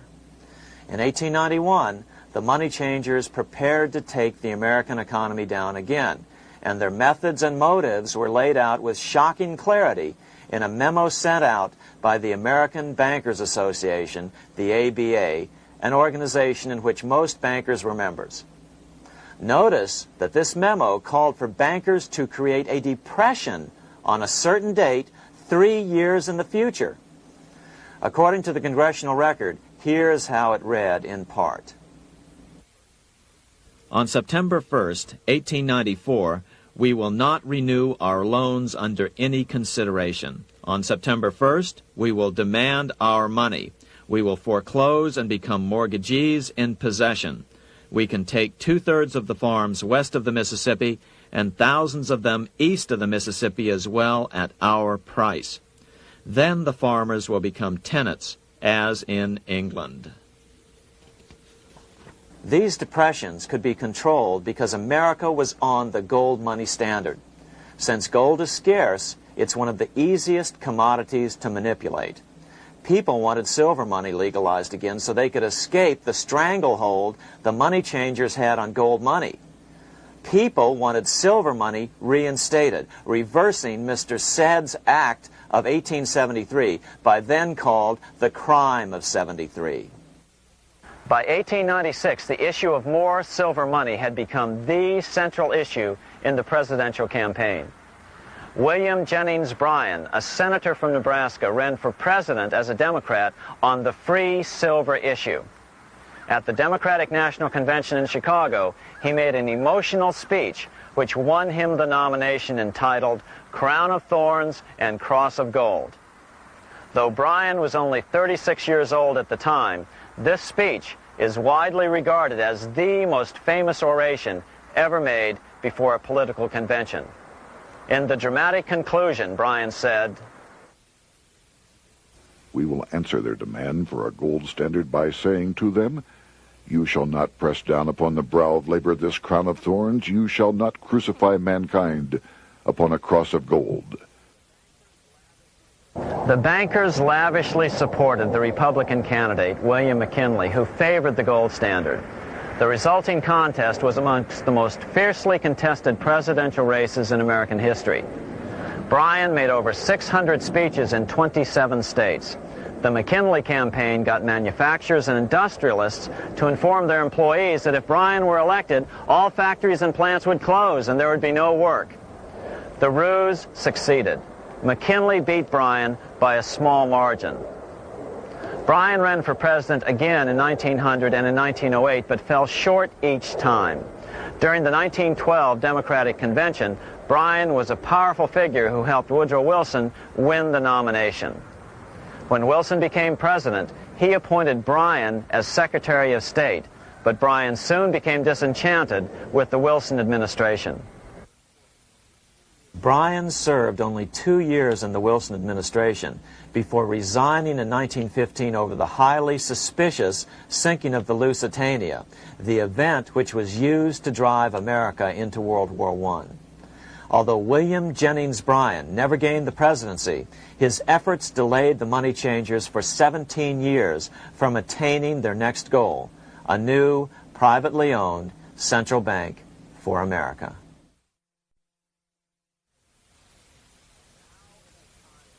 Now it was time for the money changers to get back to the business of a new private central bank for America. During the early 1900s, men like J.P. Morgan led the charge. One final panic would be necessary to focus the nation's attention on the supposed need for a central bank. The rationale was that only a central bank can prevent bank failures. Morgan was clearly the most powerful banker in America and a suspected agent for the Rothschilds.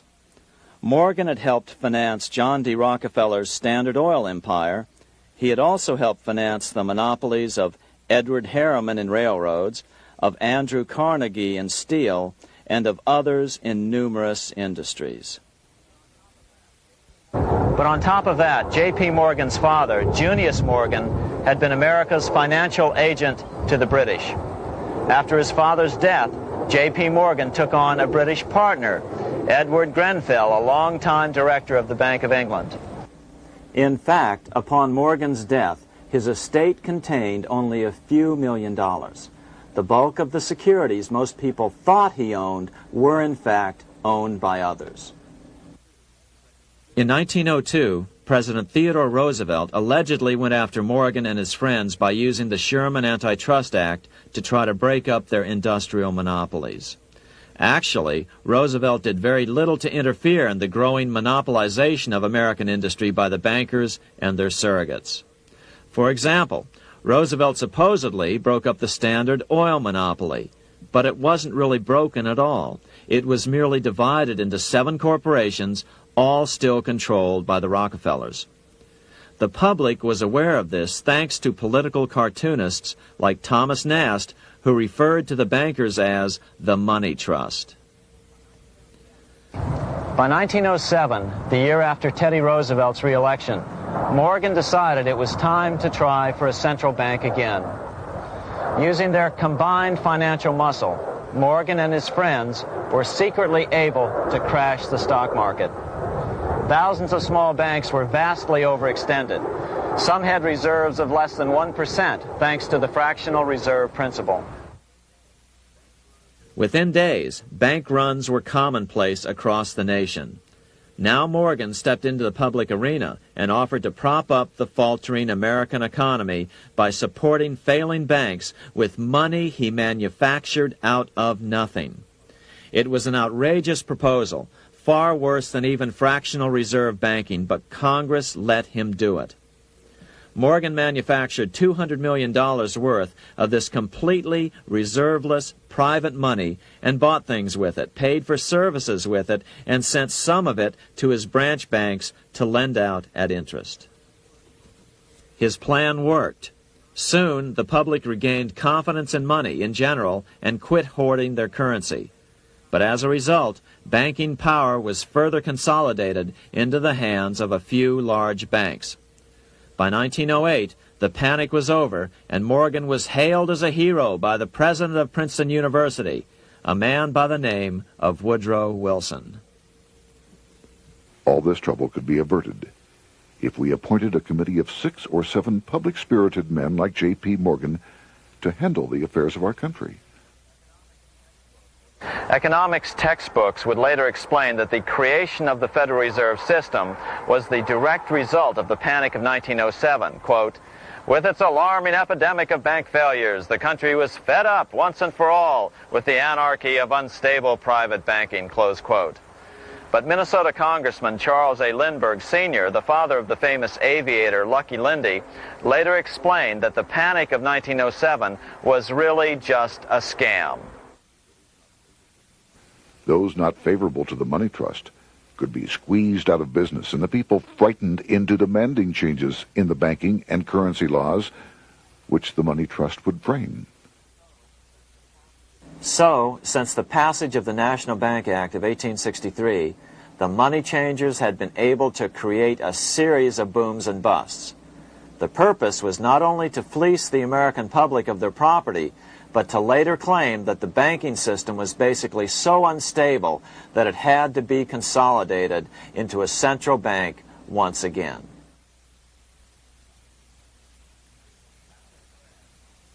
After the crash, Teddy Roosevelt, in response to the panic of 1907, signed into law a bill creating something called the National Monetary Commission.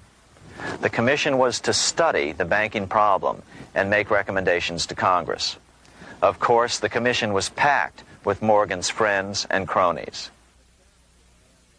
The chairman was a man named Senator Nelson Aldrich from Rhode Island. Aldrich represented the Newport, Rhode Island homes of America's richest banking families.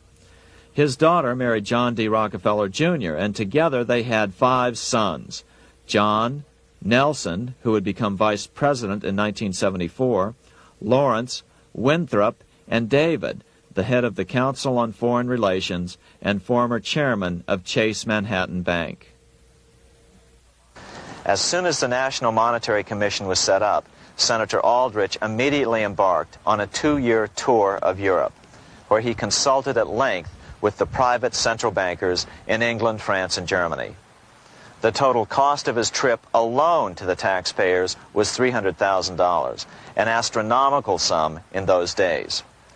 Shortly after his return, on the evening of November 22, 1910, some of the wealthiest and most powerful men in America boarded Senator Aldrich's private rail car and in the strictest secrecy journeyed to this place, Jekyll Island, off the coast of Georgia.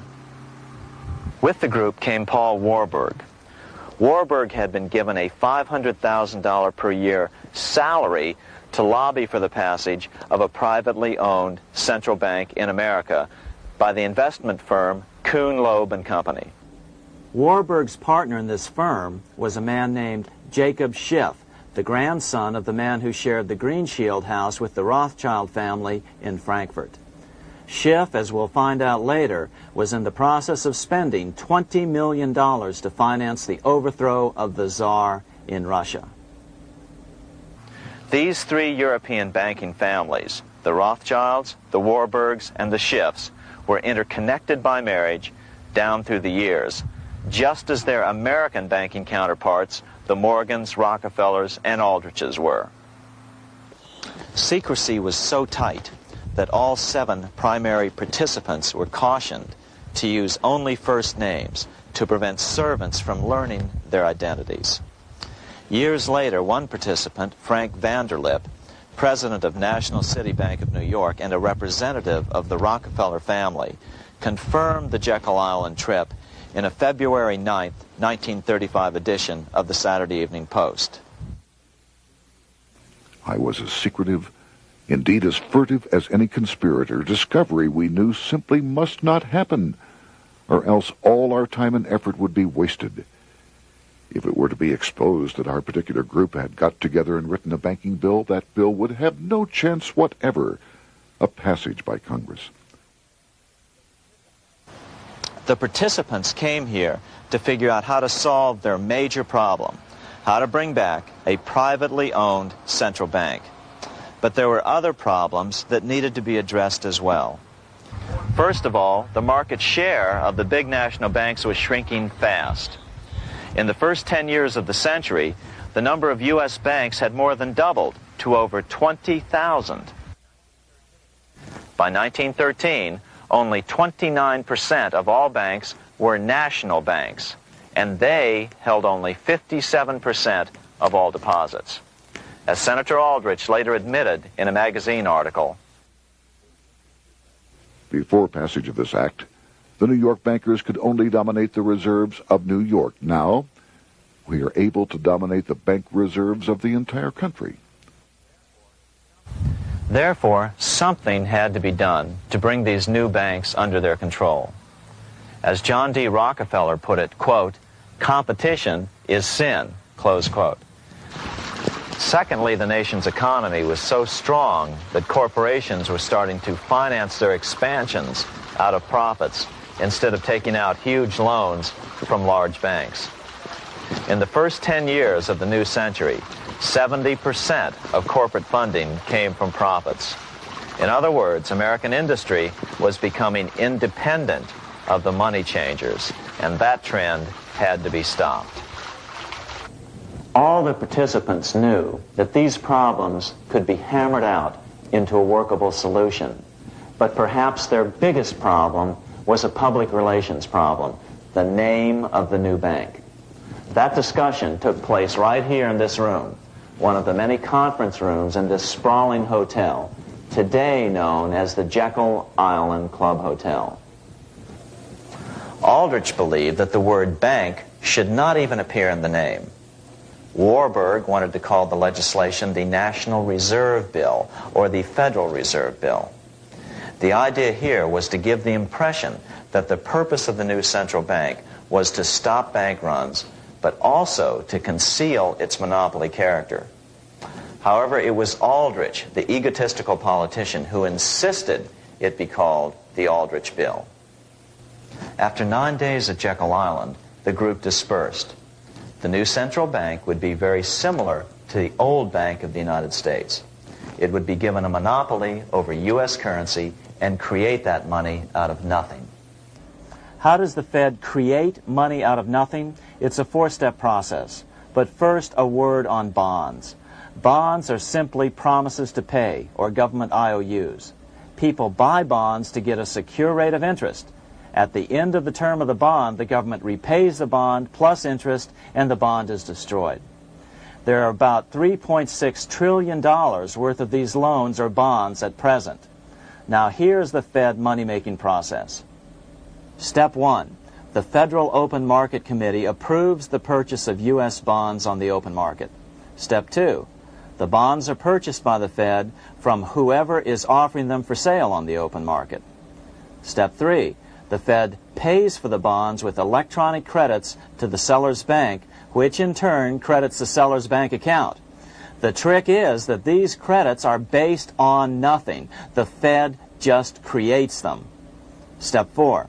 The banks use these deposits as reserves. They can loan out over 10 times the amount of their reserves to new borrowers, all at interest.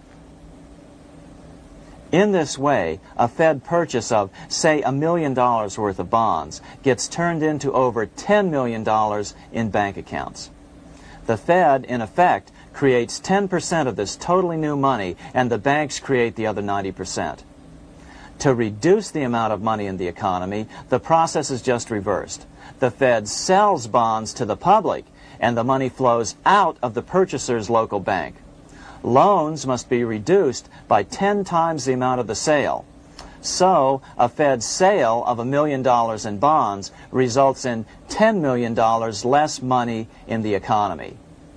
So how does this benefit the bankers whose representatives huddled at Jekyll Island? First, it totally misdirected banking reform efforts from proper solutions. Second, it prevented a proper debt-free system of government finance, like Lincoln's greenbacks, from making a comeback. The bond-based system of government finance forced on Lincoln after he created greenbacks was now cast in stone. Third, it delegated to the bankers the right to create 90% of our money supply based on only fractional reserves, which they then loan out at interest. Fourth, it centralized overall control of our nation's money supply in the hands of a few men. Fifth, it established a central bank with a high degree of independence from effective political control. Soon after its creation, the Fed's great contraction in the early 1930s would cause the Great Depression. This independence has been enhanced since then through additional laws. In order to fool the public into thinking the government retained control, the plan called for the Fed to be run by a board of governors appointed by the President and approved by the Senate. But all the bankers had to do was to be sure their men got appointed to the board of governors. That wasn't hard. Bankers have money, and money buys influence over politicians. Once the participants left Jekyll Island, the public relations blitz was on.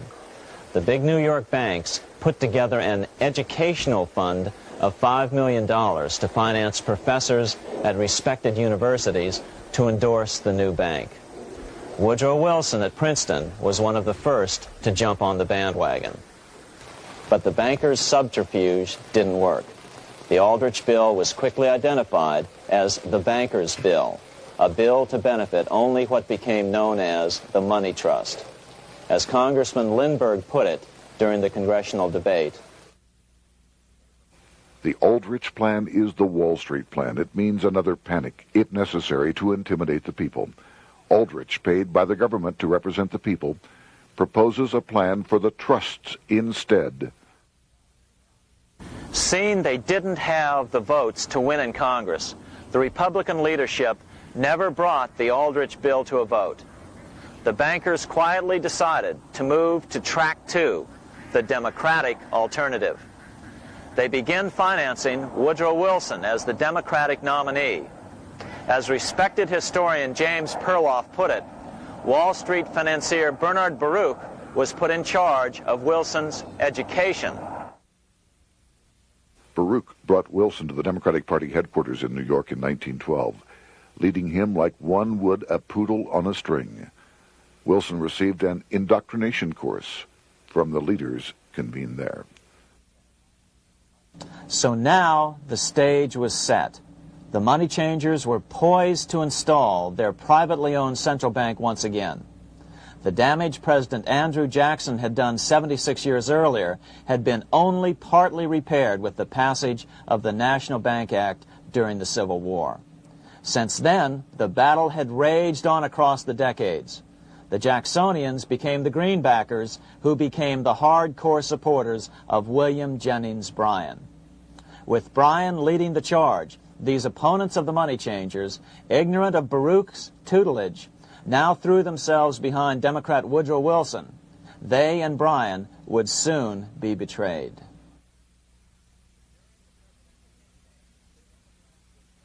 During the presidential campaign, the Democrats were careful to pretend to oppose the Aldrich bill.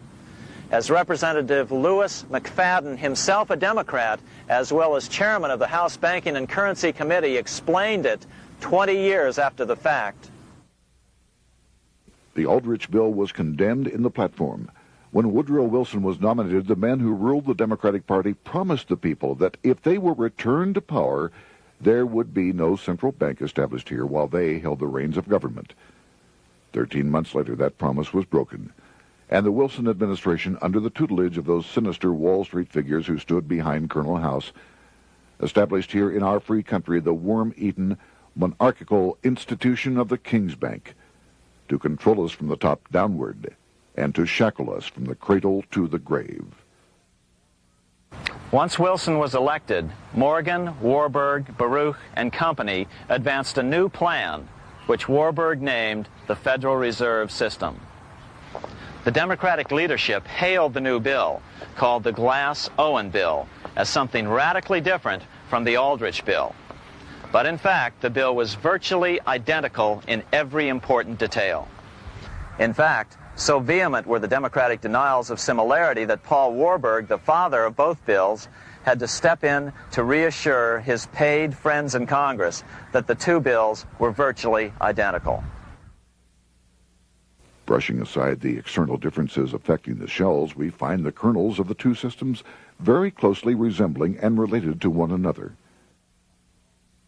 But that admission was for private consumption only.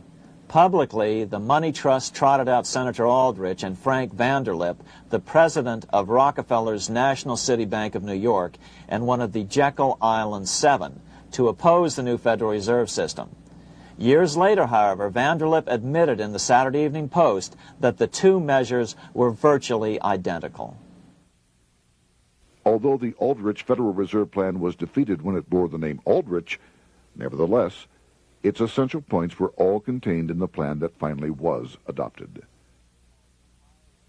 As Congress neared a vote, they called Ohio attorney Alfred Crozier to testify.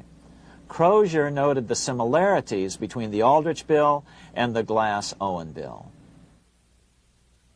The bill grants just what Wall Street and the big banks for 25 years have been striving for: private instead of public control of currency. It, the Glass-Owen bill, does this as completely as the Aldrich bill.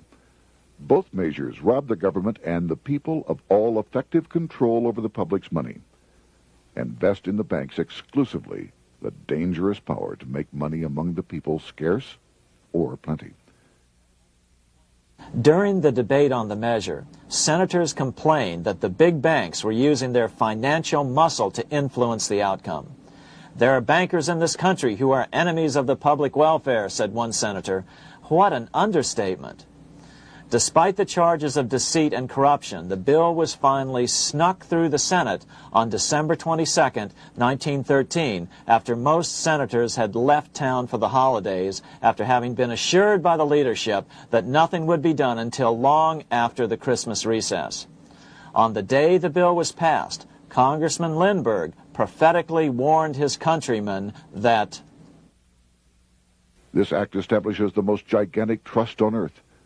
When the president signs this bill, the invisible government by the monetary power will be legalized. The people may not know it immediately, but the day of reckoning is only a few years removed. The worst legislative crime of the ages is perpetrated by this banking bill. On top of all this, only weeks earlier, Congress had finally passed a bill legalizing income tax. Why was the income tax law important? Because bankers finally had in place a system which would run up a virtually unlimited federal debt. How would the interest on this debt be repaid? Never mind the principal. Remember, a privately owned central bank creates the principal out of nothing. The federal government was small then. Up to then, it had subsisted merely on tariffs and excise taxes. No, just as with the Bank of England, the interest payments had to be guaranteed by direct taxation of the people. the money changers knew that if they had to rely on contributions from the states, eventually the individual state legislatures would revolt and either refuse to pay the interest on their own money or at least bring political pressure to bear to keep the debt small. It is interesting to note that in 1895, the Supreme Court had found a similar income tax law to be unconstitutional. The Supreme Court even found a corporate income tax law unconstitutional in 1909. As a result, Senator Aldrich hustled a bill for a constitutional amendment allowing income tax through the Congress. The proposed 16th Amendment to the Constitution was then sent to the state legislatures for approval. But some critics claim that the 16th Amendment was never ratified by the necessary 3/4 of the states. In other words, the 16th Amendment may not be legal. But the money changers were in no mood to debate the fine points. By October of 1913, Senator Aldrich had hustled the income tax bill through Congress. Without the power to tax the people directly and bypass the states, the Federal Reserve Bill would be far less useful to those who wanted to drive America deeply into their debt. A year after the passage of the Federal Reserve Bill, Congressman Lindbergh explained how the Fed created what we have come to call the business cycle and how they use it to their advantage. To cause high prices, all the Federal Reserve Board will do will be to lower the rediscount rate, producing an expansion of credit and a rising stock market. Then, when businessmen are adjusted to these conditions, it can check prosperity in mid-career by arbitrarily raising the rate of interest. It can cause the pendulum of a rising and falling market to swing gently back and forth by slight changes in the discount rate, or cause violent fluctuations by a greater rate variation. And in either case, it will possess inside information as to financial conditions and advanced knowledge of the coming change, either up or down. This is the strangest, most dangerous advantage ever placed in the hands of a special privileged class by any government that ever existed. The system is private, conducted for the sole purpose of obtaining the greatest possible profits from the use of other people's money. They know in advance when to create panics to their advantage. They also know when to stop panic. Inflation and deflation work equally well for them when they control finance. Congressman Lindbergh was correct on all points. What he didn't realize was that most European nations had already fallen prey to the central bankers decades or centuries earlier. But he also mentions the interesting fact that only 1 year later the Fed had cornered the market in gold. This is how he put it, quote, "Already the Federal Reserve banks have cornered the gold and gold certificates," close quote. But Congressman Lindbergh was not the only critic of the Fed. Congressman Lewis McFadden, the chairman of the House Banking and Currency Committee from 1920 to 1931, remarked that the Federal Reserve Act brought about a superstate controlled by international bankers and international industrialists acting together to enslave the world for their own pleasure. Notice how McFadden saw the international character of the stockholders of the Federal Reserve. Another chairman of the House Banking and Currency Committee in the 1960s, Wright Patman from Texas, put it this way. In the United States today, we have in effect two governments.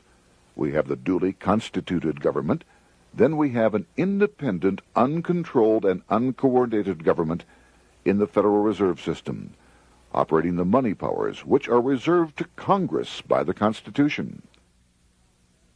Even the inventor of the electric light, Thomas Edison, joined the fray in criticizing the system of the Federal Reserve. If our nation can issue a dollar bond, it can issue a dollar bill. The element that makes the bond good makes the bill good also.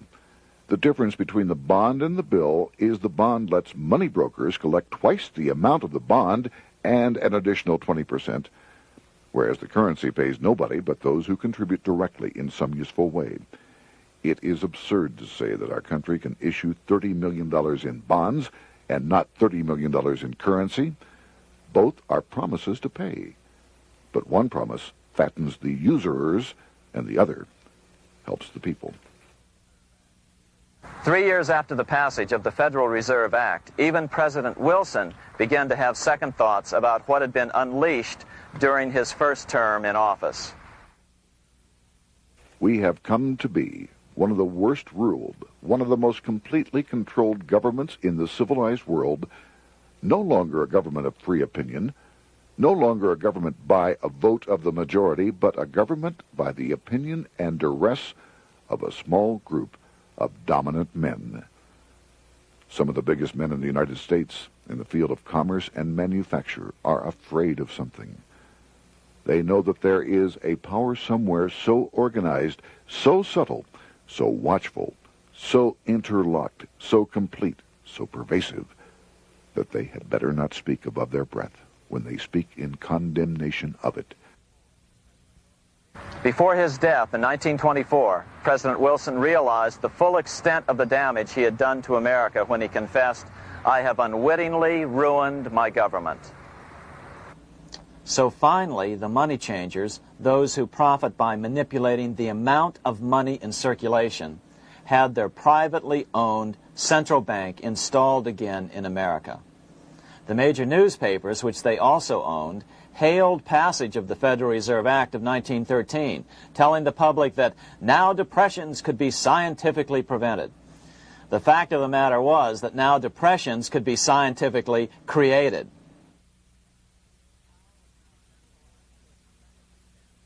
Power was now centralized to a tremendous extent.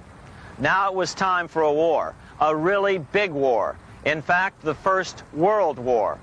Of course, to the central bankers, the political issues of war don't matter nearly as much as the profit potential, and nothing creates debts like warfare.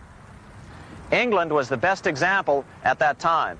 During the 119-year period between the founding of the Bank of England and Napoleon's defeat at Waterloo, England had been at war for 56 years, and much of the remaining time she'd been preparing for war. In World War I, the German Rothschilds loaned money to the Germans, the British Rothschilds loaned money to the British, and the French Rothschilds loaned money to the French. In America, J.P. Morgan was the sales agent for war materials to both the British and the French. In fact, 6 months into the war, Morgan became the largest consumer on earth, spending $10 million a day. His offices here at 23 Wall Street were mobbed by brokers and salesmen trying to cut a deal. In fact, it got so bad that the bank had to post guards at every door and at the partners' homes as well. Many other New York bankers made out as well from the war. President Wilson appointed Bernard Baruch to head the War Industries Board. According to historian James Perloff, both Baruch and the Rockefellers profited by some $200 million during the war. But profits were not the only motive. There was also revenge. The money changers never forgave the czars for their support of Lincoln during the Civil War. Also, Russia was the last major European nation to refuse to give in to the privately owned central bank scheme. 3 years after World War I broke out, the Russian Revolution toppled the Tsar and installed the scourge of communism. Jacob Schiff of Kuhn Loeb and Company bragged from his deathbed that he had spent $20 million towards the defeat of the Tsar. Money was funneled from England to support the revolution as well. Why would some of the richest men in the world financially back communism, the system that was openly vowing to destroy the so-called capitalism that made them wealthy? Researcher Gary Allen explained it this way. If one understands that socialism is not a share the wealth program, but is, in reality, a method to consolidate and control the wealth, then the seeming paradox of super-rich men promoting socialism becomes no paradox at all. Instead, it becomes logical, even the perfect tool of power-seeking megalomaniacs.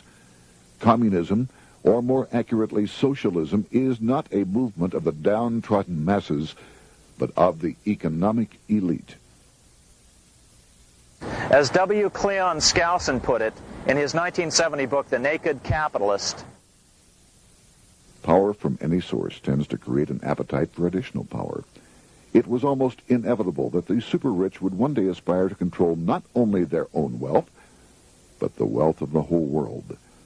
To achieve this, they were perfectly willing to feed the ambitions of the power-hungry political conspirators who were committed to the overthrow of all existing governments and the establishments of a central worldwide dictatorship. but what if these revolutionaries get out of control and try to seize power from the super-rich? After all, it was Mao Zedong who in 1938 stated his position concerning power. Political power grows out of the barrel of a gun. The Wall Street, London axis elected to take the risk.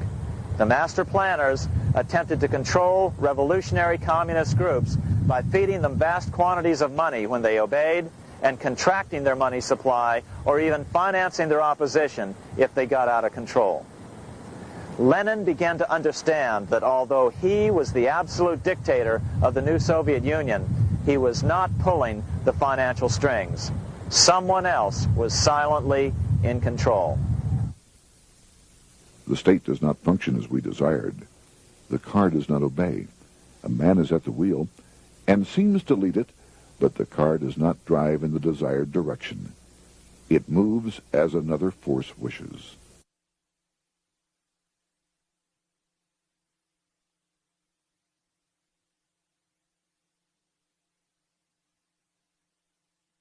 Who is behind it? Representative Louis T. McFadden, the chairman of the House Banking and Currency Committee throughout the 1920s and into the Great Depression years of the 1930s, explained it this way. The course of Russian history has indeed been greatly affected by the operations of international bankers. The Soviet government has been given United States Treasury funds by the Federal Reserve Board, acting through the Chase Bank. England has drawn money from us through the Federal Reserve Banks and has relent it at high rates of interest to the Soviet government. The Dnipro Dam was built with funds unlawfully taken from the United States Treasury by the corrupt and dishonest Federal Reserve Board and the Federal Reserve Banks.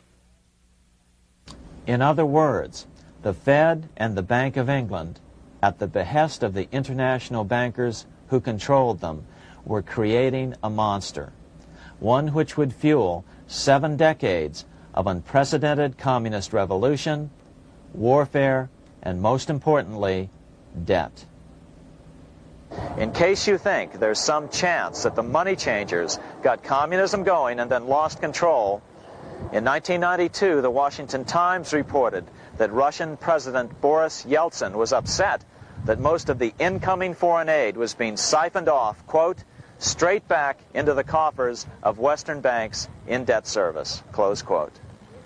No one in his right mind would claim that a war as large as World War I had a single cause.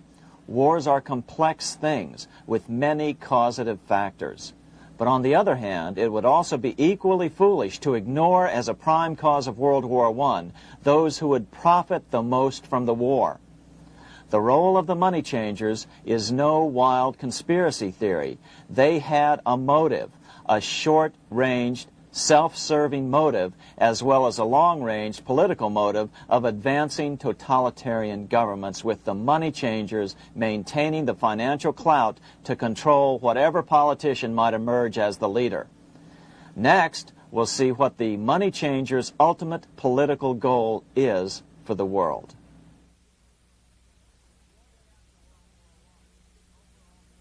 Shortly after World War I, the overall political agenda of the money changers began to be clear. Now that they controlled national economies individually, the next step was the ultimate form of consolidation, world government.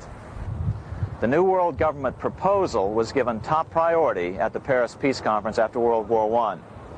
It was called the League of Nations. But much to the surprise of Paul Warburg and Bernard Baruch, who attended the peace conference with President Wilson, the world was not yet ready to dissolve national boundaries. Nationalism still beats strong in the human breast. For example, Lord Curzon, the British Foreign Secretary, called the League of Nations a good joke, even though it was the stated policy of the British government to support it. To the humiliation of President Wilson, the U.S. Congress wouldn't ratify the League either, despite the fact that it had been ratified by many other nations. Without money flowing from the U.S. Treasury, the League died. After World War I, the American public had grown tired of the internationalist policies of Democrat Woodrow Wilson. In the presidential election of 1920, Republican Warren Harding won a landslide victory with over 60% of the vote.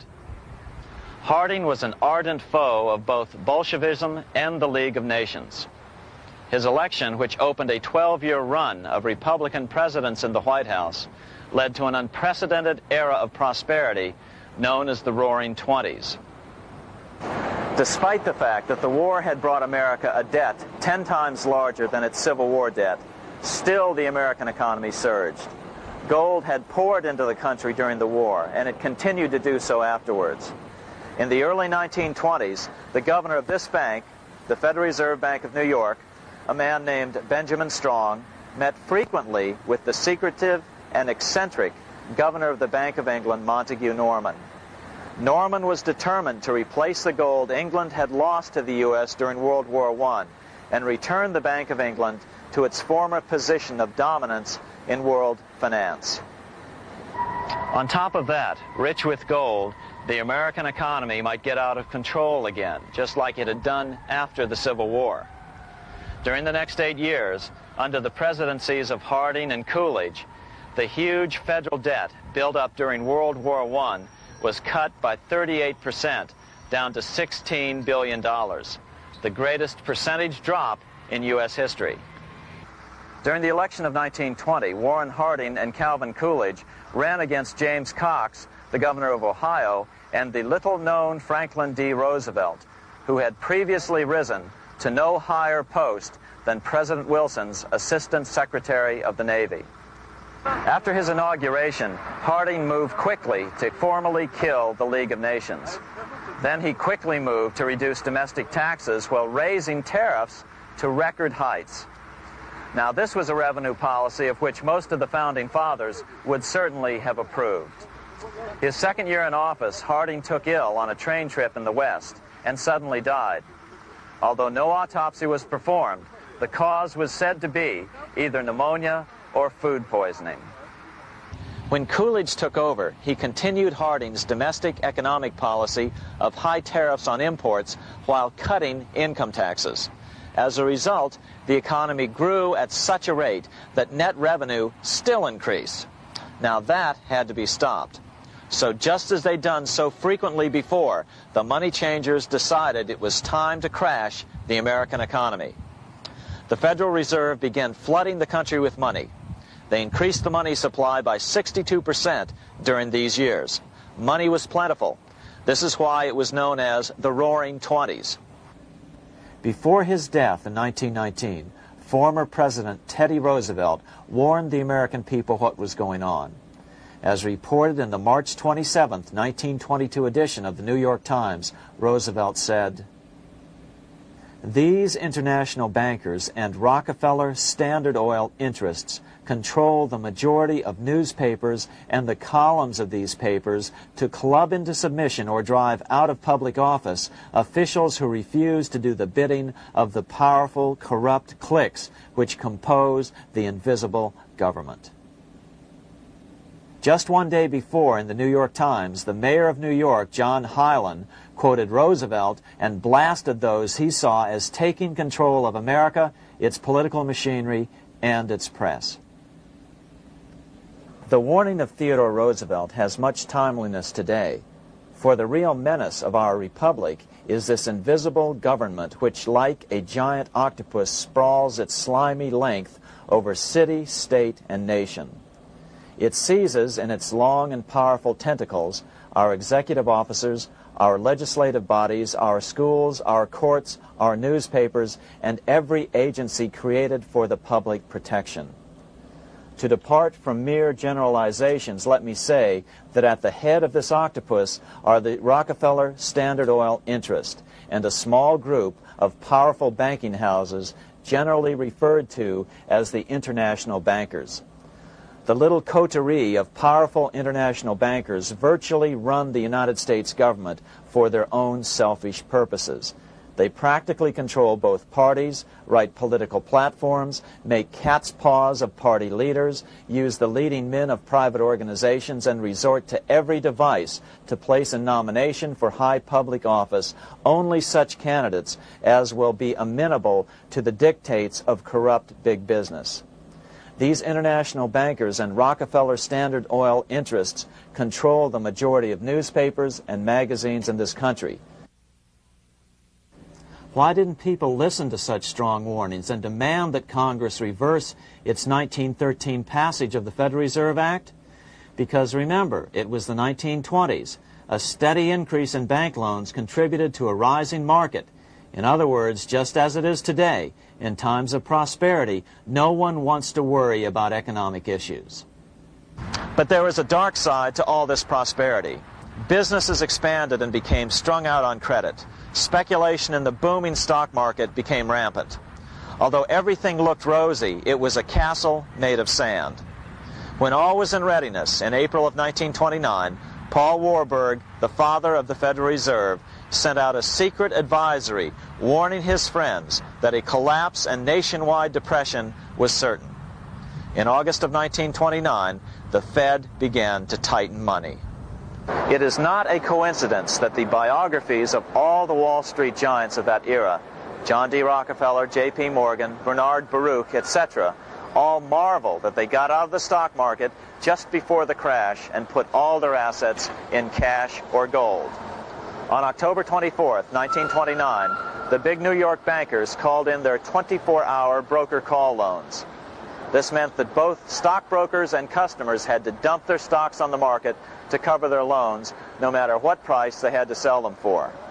As a result, the market tumbled, and that day was known as Black Thursday. According to John Kenneth Galbraith, writing in The Great Crash, 1929, at the height of the selling frenzy, Bernard Baruch brought Winston Churchill into the visitors' gallery of the New York Stock Exchange here to witness the panic and impress him with his power over the wild events down on the floor. Congressman Louis McFadden, chairman of the House Committee on Banking and Currency from 1920 to 1931, knew who to blame. He accused the Fed and the international bankers of orchestrating the crash. It was not accidental. It was a carefully contrived occurrence.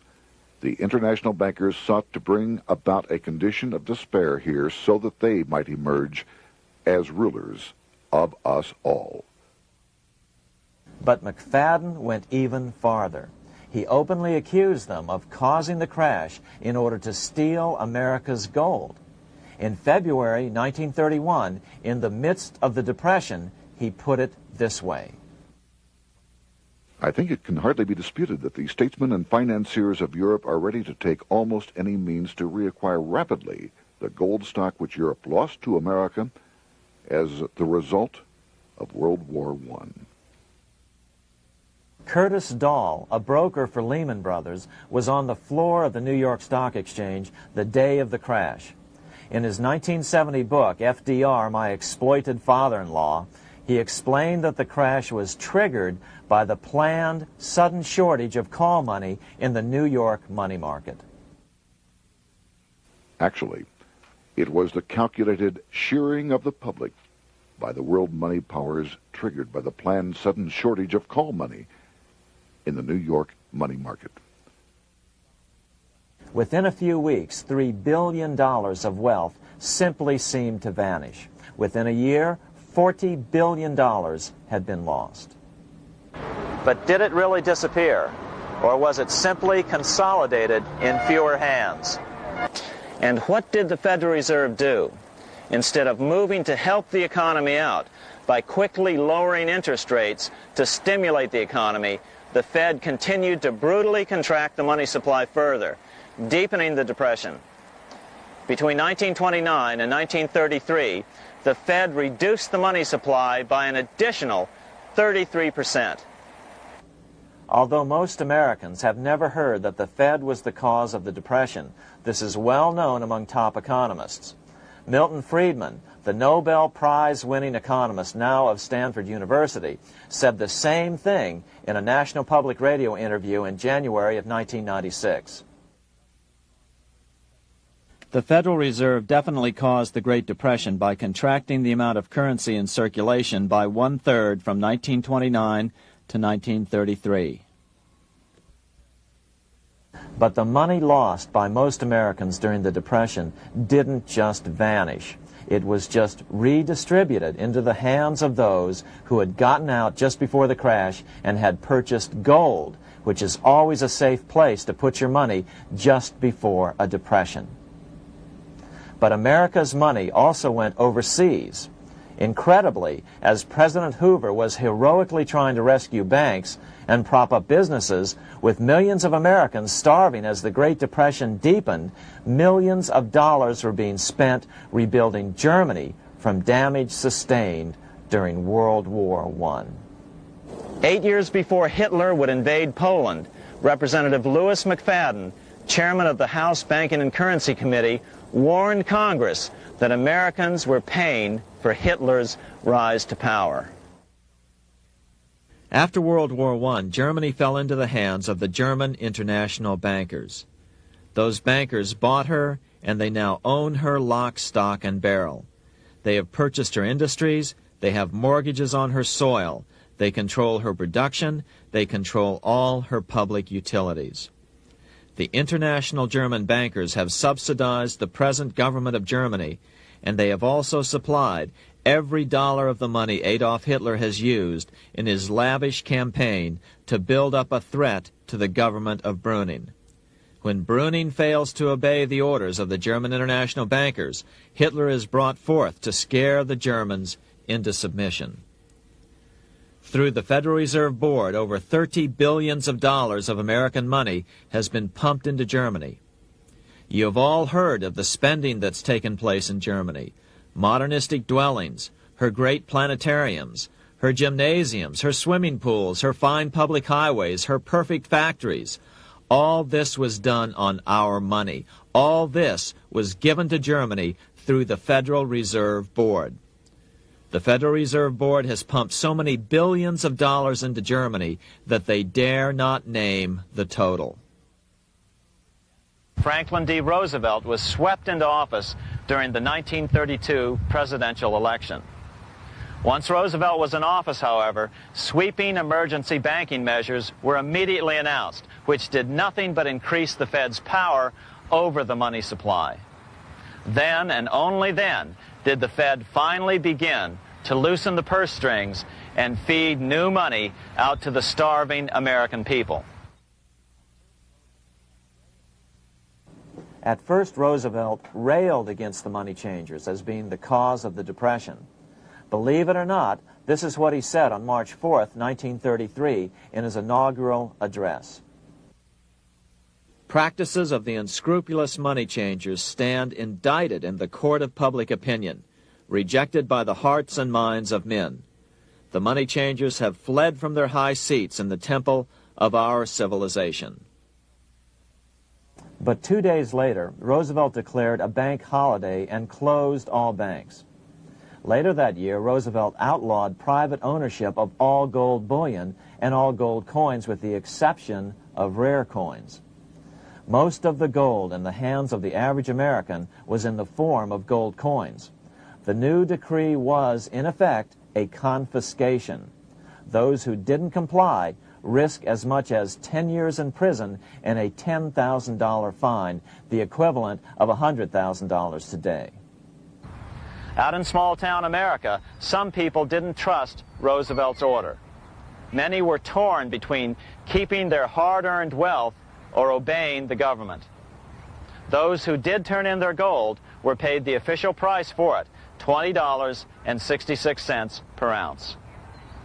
So unpopular was the confiscation order that no one anywhere in government would take credit for authoring it. No congressman claimed it. At the signing ceremony, President Roosevelt made it clear to all present that he was not the author of it and publicly stated that he had not ever read it. Even his Secretary of the Treasury said he'd never read it either, saying it was, quote, what the experts wanted. Roosevelt convinced the public to give up their gold by saying that pooling the nation's resources was necessary to get America out of the Depression.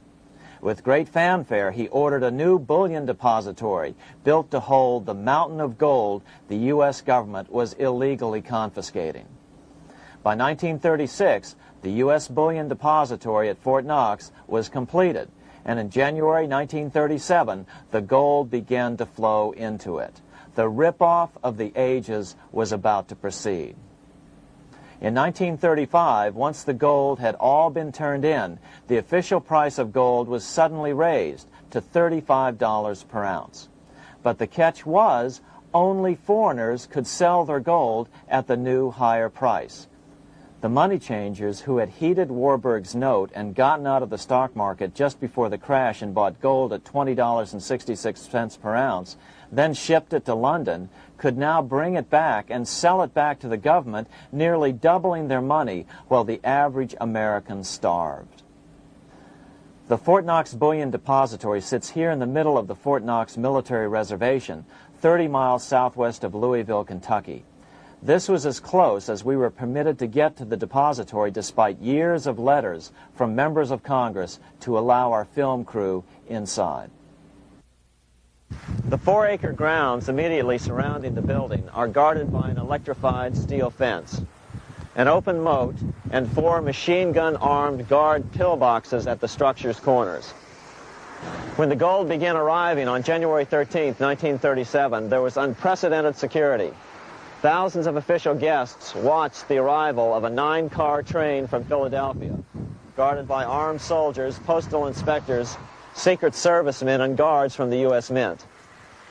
It was all great theater. America's gold supply from across the land had been pooled, supposedly for the public benefit, and then safely tucked into Fort Knox. But all that security would soon be breached by the government itself. Now the stage was set for a really big war, one which would pile up debt far beyond that of World War I. For example, in 1944 alone, the U.S. national income was only $183 billion, yet $103 billion was spent on the war. This was 30 times the spending rate during World War I. In fact, the American taxpayer picked up 55% of the total Allied cost of the war. But equally important, virtually every nation involved in World War II greatly multiplied their debt. In the U.S., for example, federal debt went from $43 billion in 1940 up to $257 billion in 1950, an increase of 598%. Between 1940 and 1950, Japanese debt swelled 1,348%. French debt grew 583%, and Canadian debt soared 417%. After the war, the world was now divided into 2 economic camps: communist command economies on the one hand versus monopoly capitalists on the other, set to fight it out in one perpetual and highly profitable arms race. It was finally time for the central bankers to embark in earnest on their 3-step plan to centralize the economic systems of the entire world and finally bring about their global government or New World Order. The phases of this plan were: Step 1, central bank domination of national economies worldwide.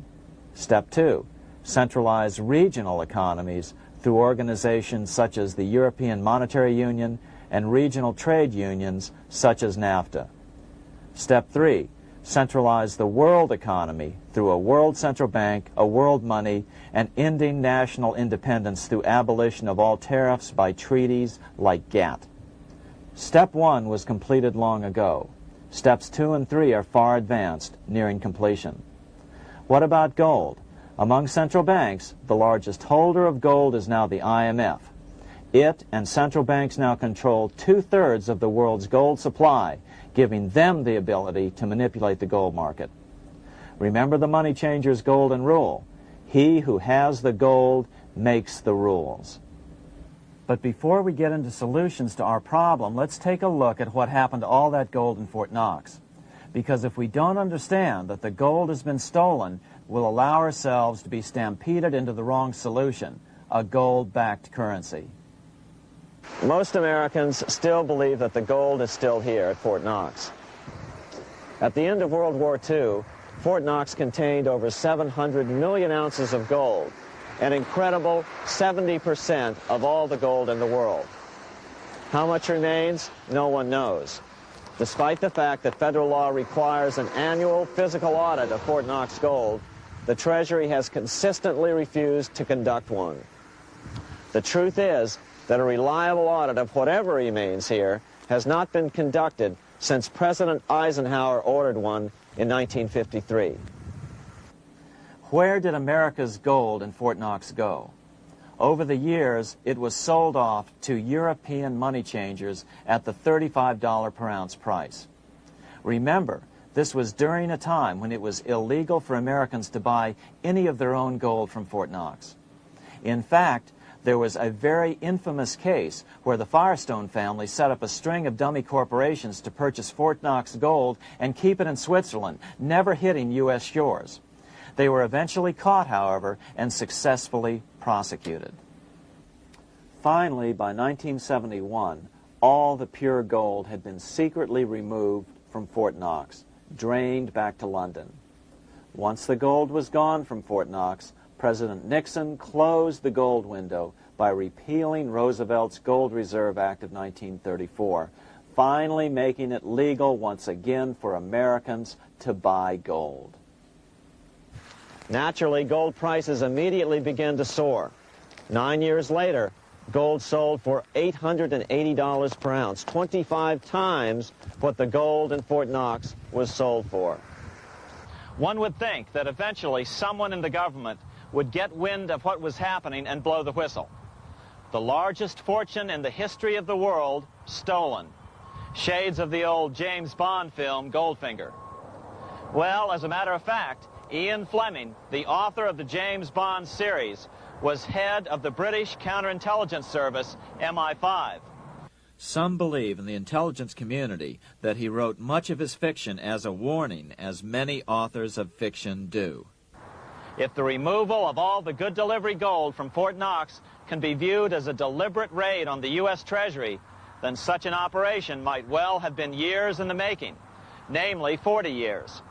Certainly enough time for Fleming to get wind of it and try to prevent it. So just how did the story of the Fort Knox gold robbery get out? It all started with an article in a New York periodical in 1974. The article charged that the Rockefeller family was manipulating the Federal Reserve to sell off Fort Knox gold at bargain basement prices to anonymous European speculators. 3 days later, the anonymous source of the story, Louise Auchincloss Boyer, mysteriously fell to her death from the window of her 10th floor apartment in New York. How would Mrs. Boyer have known of the Rockefeller connection to the Fort Knox gold heist? She was the longtime secretary of Nelson Rockefeller. For the next 14 years, this man, Ed Durrell, a wealthy Ohio industrialist, devoted himself to a quest for the truth concerning the Fort Knox gold. He wrote thousands of letters to over 1,000 government and banking officials, trying to find out how much gold was really left and where the rest of it had gone. Edith Roosevelt, the granddaughter of President Teddy Roosevelt, questioned the actions of the government in a March 1975 edition of the New Hampshire Sunday News. Allegations of missing gold from our Fort Knox vaults are being widely discussed in European financial circles. But what is puzzling is that the administration is not hastening to demonstrate conclusively that there is no cause for concern over our gold treasure, if indeed it is in a position to do so. Unfortunately, Ed Durrell never did accomplish his primary goal, a full audit of the gold reserves in Fort Knox. It's incredible that the world's greatest treasure has had little accounting or auditing. This gold belonged to the American people, not the Federal Reserve and their foreign owners. One thing is certain, the government could blow all of this speculation away in a few days with a well-publicized audit under the searing lights of media cameras. it has chosen not to do so. One must conclude that they are afraid of the truth such an audit would reveal. What is the government so afraid of? Here's the answer. When President Ronald Reagan took office in 1981, his conservative friends urged him to study the feasibility of returning to a gold standard as the only way to curb government spending. It sounded like a reasonable alternative, so President Reagan appointed a group of men called the Gold Commission to study the situation and report back to Congress. What Reagan's Gold Commission reported back to Congress in 1982 was the following shocking revelation concerning gold. The U.S. Treasury owned no gold at all. All the gold that was left in Fort Knox was now owned by the Federal Reserve, a group of private bankers, as collateral against the national debt. The truth of the matter is that never before has so much money been stolen from the hands of the general public and put into the hands of a small group of private investors, the money changers.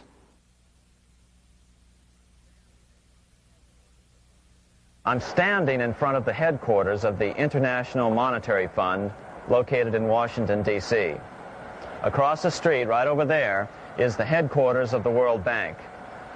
What are these organizations and who controls them? And most importantly, are they about to create a huge worldwide depression?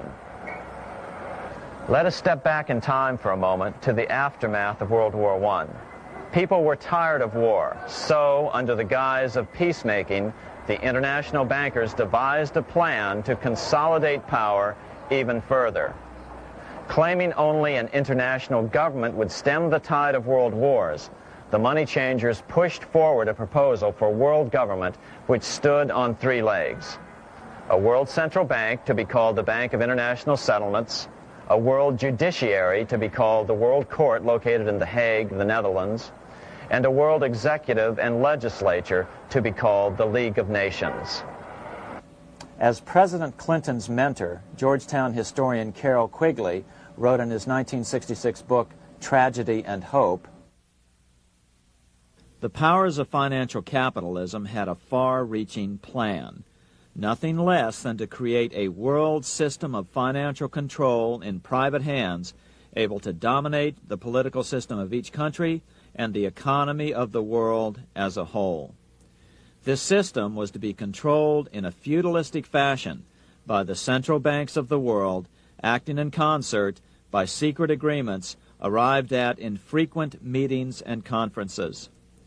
The apex of the system was to be the Bank for International Settlements in Basel, Switzerland, a private bank owned and controlled by the world central banks, which were themselves private corporations. Each central bank sought to dominate its government by its ability to control treasury loans, to manipulate foreign exchanges, to influence the level of economic activity in the country, and to influence cooperative politicians by subsequent economic rewards in the business world. Despite intense pressure from the international bankers and the press, a handful of U.S. senators, led by Senator Henry Cabot Lodge, kept the U.S. out of these schemes. Without U.S. participation, the League was doomed. Incredibly, even though the U.S. rejected the World Central Bank, the BIS, the New York Federal Reserve ignored its government and arrogantly sent representatives to Switzerland to participate in the central bankers' meeting right up until 1994, when the U.S. was finally officially dragged into it. Their world government schemes thwarted, the bankers resorted to the old formula, another war to wear down the resistance to world government while reaping handsome profits. To this end, Wall Street helped resurrect Germany through the Thyssen banks, which were affiliated with the Harriman interest in New York, just as the Chase Bank had assisted in the financing of the Bolshevik Revolution in Russia during World War I. Chase Bank was controlled by the Rockefeller family. Subsequently, it was merged with Warburg's Manhattan Bank to form the Chase Manhattan Bank. Now this has merged with Chemical Bank of New York, making it the largest Wall Street bank. Their strategy worked. Even before World War II was over, world government was back on track. In 1944, at Bretton Woods, New Hampshire, the International Monetary Fund and the World Bank were approved with full U.S. participation. The Second League of Nations, renamed the United Nations, was approved in 1945. Soon, a new international court system was functioning as well. All effective opposition to these international bodies before the war had evaporated in the heat of war, just as planned. These new organizations simply repeated on a world scale what the National Banking Act of 1864 and the Federal Reserve Act of 1913 had established in the U.S. They created a banking cartel composed of the world's central banks, which gradually assumed the power to dictate credit policies to the banks of all the nations. For example, just as the Federal Reserve Act authorized the creation of a new national fiat currency called Federal Reserve Notes, the IMF has been given the authority to issue a world fiat money called Special Drawing Rights, or SDRs. To date, the IMF has created in excess of $30 billion worth of SDRs. Member nations are being pressured to make their currencies fully exchangeable for SDRs. In 1968, Congress approved laws authorizing the Fed to accept SDRs as reserves in the U.S. and to issue Federal Reserve notes in exchange for SDRs. What does that mean? It means that in the U.S., SDRs are already a part of our lawful money. And what about gold? SDRs are already partially backed by gold. And with 2/3 of world gold now in the hands of central banks, the money changers can go about structuring the world's economic future in whichever way they deem most profitable. Keep in mind, just as the Fed is controlled by its Board of Governors, the IMF is controlled by its Board of Governors, which are either the heads of the different central banks or the heads of the various national treasury departments dominated by their central banks. Voting power in the IMF gives the U.S. and the UK, that is to say the Fed and the Bank of England, effective control. Just as the Fed controls the amount of money in the U.S., the BIS, IMF, and World Bank control the money supply for the world. So we see the repetition of the old goldsmith's fraud replicated on the national scale with central banks like the Fed and on the international scale by the three arms of the world central bank. Is this organization of the BIS, the IMF, and the World Bank, which we refer to collectively as the World Central Bank, presently expanding and contracting world credit? Yes. Regulations put into effect in 1988 by the BIS required the world's bankers to raise their capital and reserves to 8% of liabilities by 1992. Increased capital requirements put an upper limit to the fractional reserve lending, similar to the way cash reserve requirements do. What is this seemingly insignificant regulation made in a Swiss city 8 years ago meant to the world? It means our banks cannot loan more and more money to buy more and more time before the next depression, as a maximum loan ratio is now set. It means those nations with the lowest bank reserves in their systems have already felt the terrible effects of this credit contraction as their banks scrambled to raise money to increase their reserves to 8%. To raise the money, they had to sell stocks, which depressed their stock markets and began the depression first in their countries. Japan, which in 1988 had among the lowest capital and reserve requirements, and thus was the most affected by the regulation, has experienced a financial crash which began almost immediately in 1989, which has wiped out a staggering 50% of the value of its stock market since 1990 and 60% of the value of its commercial real estate. The Bank of Japan has lowered its interest rates to 0.5%, practically giving away money to resurrect the economy, but still the depression worsens. Due to the $20 billion U.S. bailout of Mexico, the financial collapse in that nation is already known here. Yet despite the bailout, the economy continues to be a disaster. One huge debt after another is rolled over as new loans are being made simply to enable Mexico to pay the interest on the old loans. In the south of Mexico, the poor have been in open revolt as every spare peso is being siphoned out of the country to make interest payments.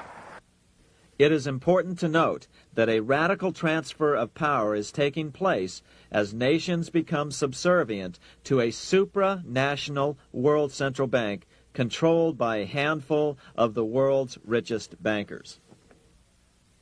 As the IMF creates more and more SDRs by the stroke of a pen on IMF ledgers, more and more nations borrow them to pay interest on their mounting debts and gradually fall under the control of the faceless bureaucrats of the World Central Bank.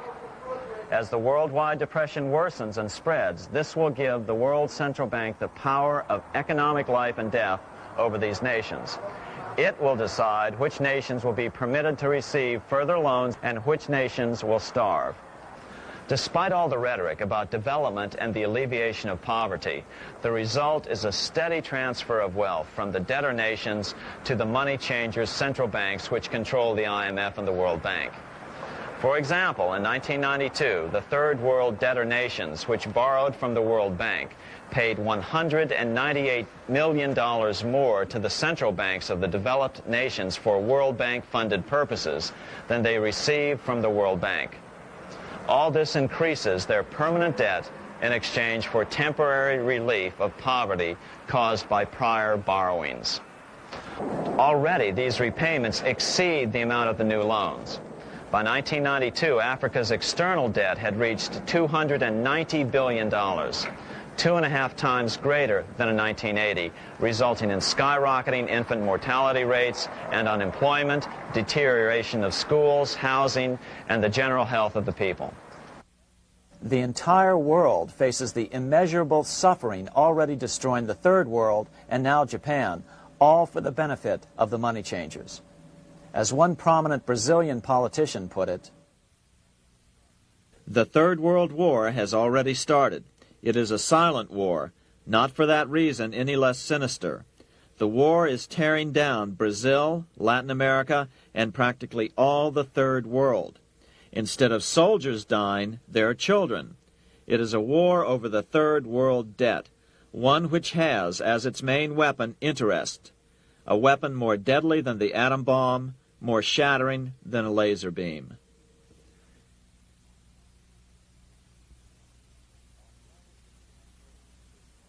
Although it would be absurd to ignore the pivotal role played by influential families such as the Rothschilds, the Warburgs, the Schiffs, the Morgans, and the Rockefellers in any review of the history of central banking and fractional banking, keep in mind, by now, central banks and the large commercial banks are up to 3 centuries old and deeply entrenched in the economic life of many nations.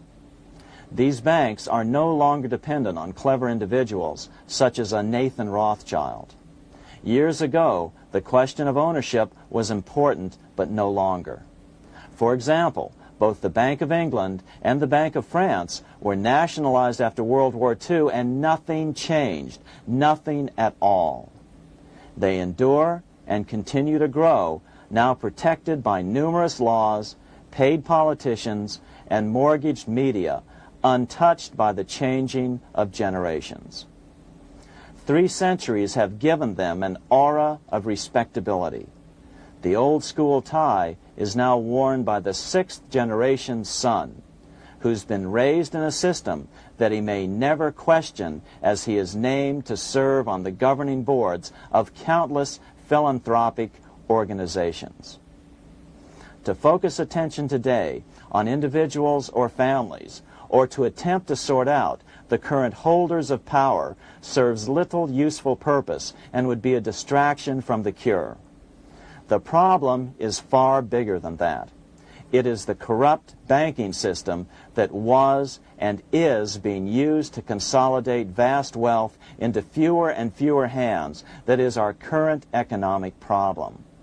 Change the names of the main players now, and the problem will neither go away nor even miss a beat.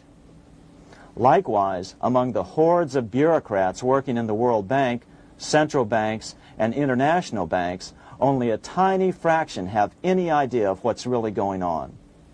No doubt they'd be horrified to learn that their work is contributing to the terrible impoverishment and gradual enslavement of mankind to a few incredibly rich plutocrats. So really, there's no use in emphasizing the role of individuals anymore. And the problem even transcends the normal spectrum of political right and left. Both communism and socialism, as well as monopoly capitalism, have been used by the money changers. Today, they profit from either side of the new political spectrum. The big government, welfare state on the so-called left wing versus the neoconservative, laissez-faire capitalists who want big government totally out of their lives on the right wing. Either way, the bankers win. Monetary reform is the most important political issue facing this nation.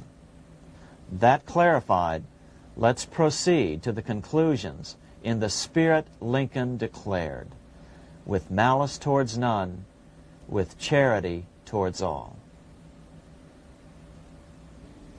At the start of this video, we ask a number of troubling questions. Let's be sure we've answered them. What's going on in America today? Why are we over our heads in debt? Why can't the politicians bring debt under control? Why are we over our heads in debt? Because we're laboring under a debt money system that is designed and controlled by private bankers. Now, some will argue that the Federal Reserve System is a quasi-governmental agency. But the President appoints only 2 of the 7 members of the Federal Reserve Board of Governors every 4 years. And he appoints them to 14-year terms, far longer than his own. The Senate does confirm those appointments, but the whole truth is that the President wouldn't dare appoint anyone to that board of whom Wall Street does not approve. Of course, this does not preclude the possibility that some honorable men may be appointed to the Board of Governors. But the fact is that the Fed is specifically designed to operate independently of our government, as are nearly all other central banks. Some argue that the Fed promotes monetary stability. We saw the current head of the Bank of England, Eddie George, claim that this was the most important role of a central bank. In fact, the Fed's record of stabilizing the economy shows it to be a miserable failure in this regard. Within the first 25 years of its existence, the Fed caused 3 major economic downturns, including the Great Depression, and for the last 30 years has shepherded the American economy into a period of unprecedented inflation. Again, this is not some wild conspiracy theory. It's a well-known fact among top economists. As Nobel Prize-winning economist Milton Friedman put it, the stock of money, prices, and output was decidedly more unstable after the establishment of the Federal Reserve System than before. The most dramatic period of instability in output was, of course, the period between the 2 wars, which includes the severe monetary contractions of 1920-21, 1929-33, and 1937-38. No other 20-year period in American history contains as many as 3 such severe contractions. This evidence persuades me that at least a third of the price rise during and just after World War I is attributable to the establishment of the Federal Reserve System, and that the severity of each of the major contractions, 1920-21, 1929-33, and 1937-38, is directly attributable to acts of commission and omission by the reserve authorities. Any system which gives so much power and so much discretion to a few men so that mistakes, excusable or not, can have such far-reaching effects is a bad system. It is a bad system to believers in freedom just because it gives a few men such power without any effective check by the body politic. This is the key political argument against an independent central bank. To paraphrase Clemenceau, money is much too serious a matter to be left to the central bankers. We must learn from our history before it is too late. Why can't politicians control the federal debt? Because all our money is created out of debt. Again, it's a debt money system. Our money is created initially by the purchase of U.S. bonds.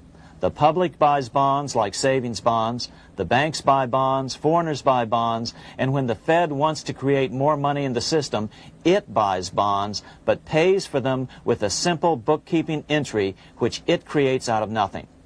Then this new money created by the Fed is multiplied by a factor of 10 by the banks thanks to the fractional reserve principle. So although the banks don't create currency, they do create checkbook money or deposits by making new loans.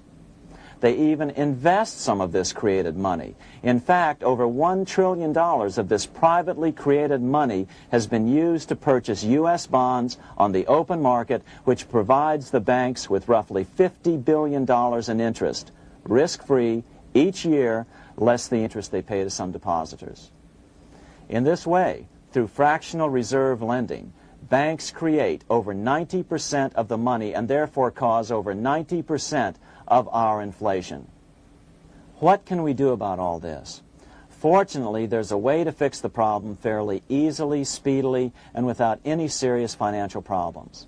We can get our country totally out of debt in 1 to 2 years by simply paying off these U.S. bonds with debt-free U.S. notes, just like Lincoln issued. Of course, that by itself would create tremendous inflation, since our currency is presently multiplied by the fractional reserve banking system. But here's the ingenious solution, advanced in part by Milton Friedman, to keep the money supply stable and avoid inflation and deflation while the debt is retired. As the Treasury buys up its bonds on the open market with U.S. notes, the reserve requirements of your hometown local bank will be proportionally raised, so the amount of money in circulation remains constant.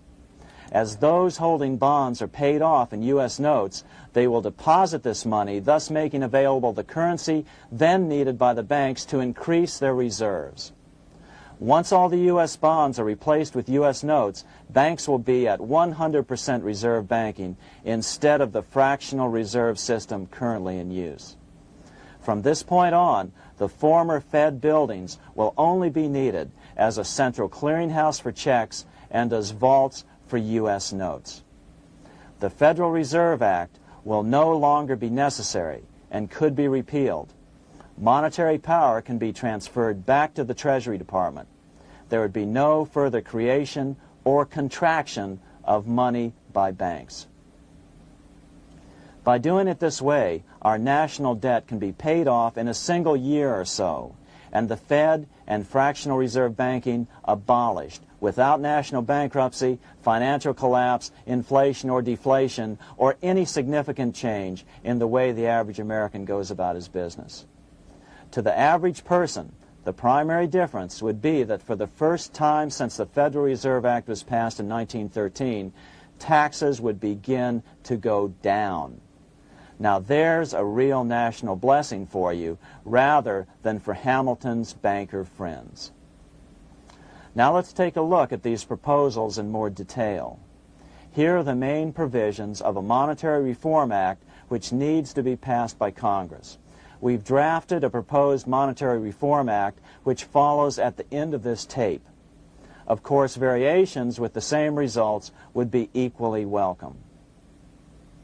1. Pay off the debt with debt-free U.S. notes. As Thomas Edison put it, if the U.S. can issue a dollar bond, it can issue a dollar bill. They both rest purely on the faith and credit of the United States government. This amounts to a simple substitution of one type of government obligation for another. One bears interest, the other doesn't. Federal Reserve notes could be used for this as well, but could not be printed after the Fed's abolished as we propose, so we suggest using U.S. notes instead. 2. Abolish fractional reserve banking. As the debt is paid off, the reserve requirements of all banks and financial institutions would be raised proportionally at the same time to absorb the new U.S. notes, which would be deposited and become the bank's increased reserves. Towards the end of the first year of the transition period, the remaining liabilities of financial institutions would be assumed or acquired by the U.S. government in a one-time operation. In other words, they too would eventually be paid off with debt-free U.S. notes in order to keep the total money supply stable. At the end of the first year or so, all of the national debt would be paid, and we could start enjoying the benefits of full reserve banking. The Fed would be obsolete, an anachronism. 3. Repeal the Federal Reserve Act of 1913 and the National Banking Act of 1864. These acts delegate the money power to a private banking monopoly. They must be repealed, and the money power handed back to the Department of Treasury, where they were initially under President Abraham Lincoln. No banker or person in any way affiliated with financial institutions should be allowed to regulate banking. After the first two reforms, these acts would serve no useful purpose anyway, since they relate to a fractional reserve banking system. 4. Withdraw the U.S. from the IMF, the BIS, and the World Bank. These institutions, like the Federal Reserve, are designed to further centralize the power of the international bankers over the world's economy, and the U.S. must withdraw from them. Their harmless functions, such as currency exchange, can be accomplished either nationally or in new organizations limited to those functions. Such a monetary reform act would guarantee that the amount of money in circulation would stay very stable, causing neither inflation nor deflation. Remember, for the last 3 decades, the Fed has doubled the American money supply every 10 years. That fact and fractional reserve banking are the real causes of inflation and the reduction in our buying power, a hidden tax. These and other taxes are the real reasons both parents now have to work just to get by. The money supply should increase slowly to keep prices stable, roughly in proportion to population growth, about 3% per year, not at the whim of a group of bankers meeting in secret. In fact, all future decisions on how much money will be in the American economy must be made based on statistics of population growth and the price level index. The new monetary regulators and the Treasury Department, perhaps called the Monetary Committee, would have absolutely no discretion in this matter except in time of declared war. This would ensure a steady, stable money growth of roughly 3% per year, resulting in stable prices and no sharp changes in the money supply. To make certain the process is completely open and honest, all deliberations would be public, not secret, as meetings of the Fed's Board of Governors are today. How do we know this will work? Because these steps remove the 2 major causes of economic instability, the Fed and fractional reserve banking, and the newest one as well, the BIS, Bank of International Settlements. But most importantly, the danger of a severe depression would be eliminated. Let's listen to Milton Friedman on the single cause of severe economic depressions. I know of no severe depression in any country or any time that was not accompanied by a sharp decline in the stock of money, and equally of no sharp decline in the stock of money that was not accompanied by a severe depression.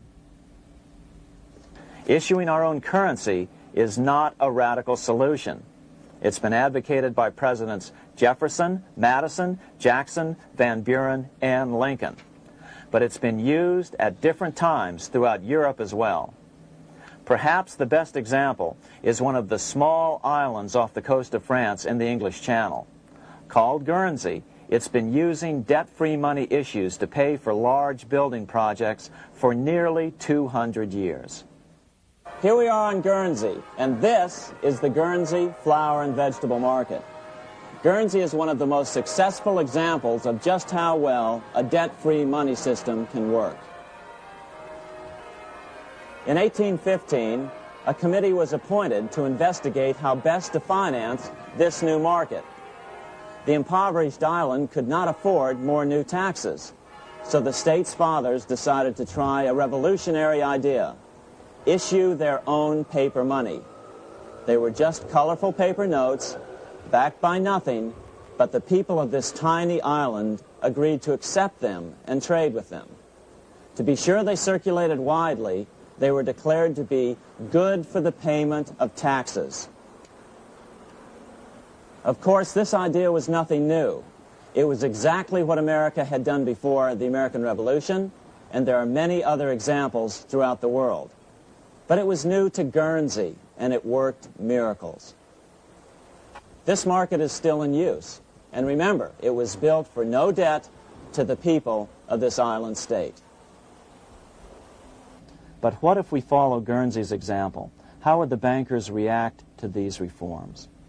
Certainly the international bankers' cartel will oppose reforms that do away with their control of the world's economies as they have in the past.